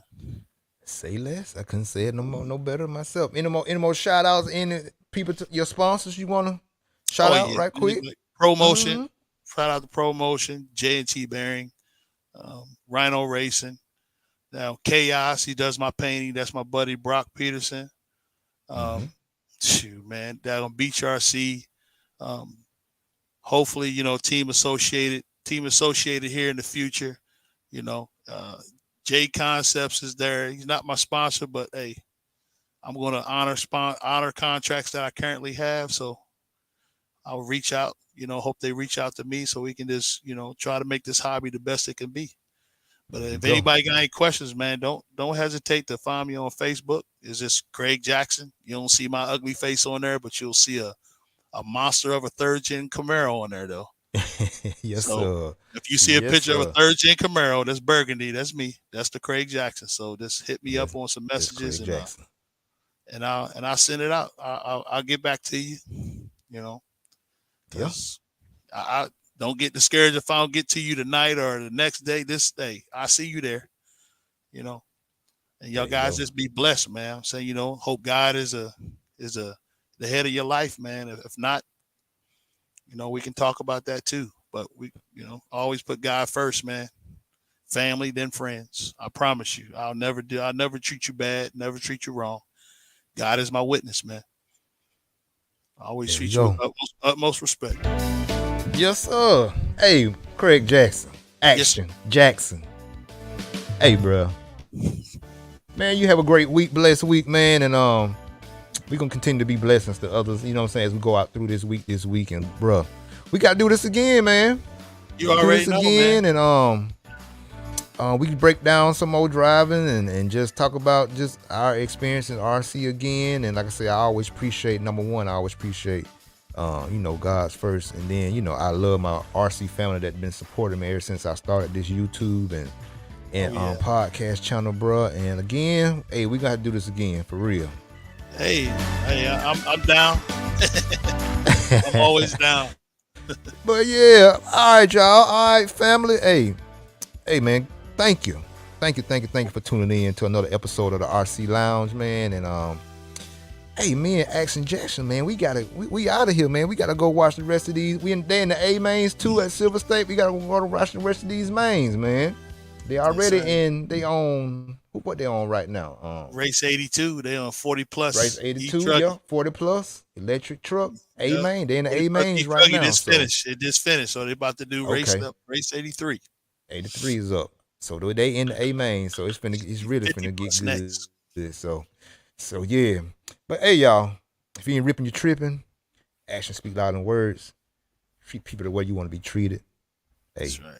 me and Craig Jackson, Action Jackson, EKJ, we out of here. You ain't gotta get off the internet, but you gotta get off this RC lounge though. You know what I'm saying?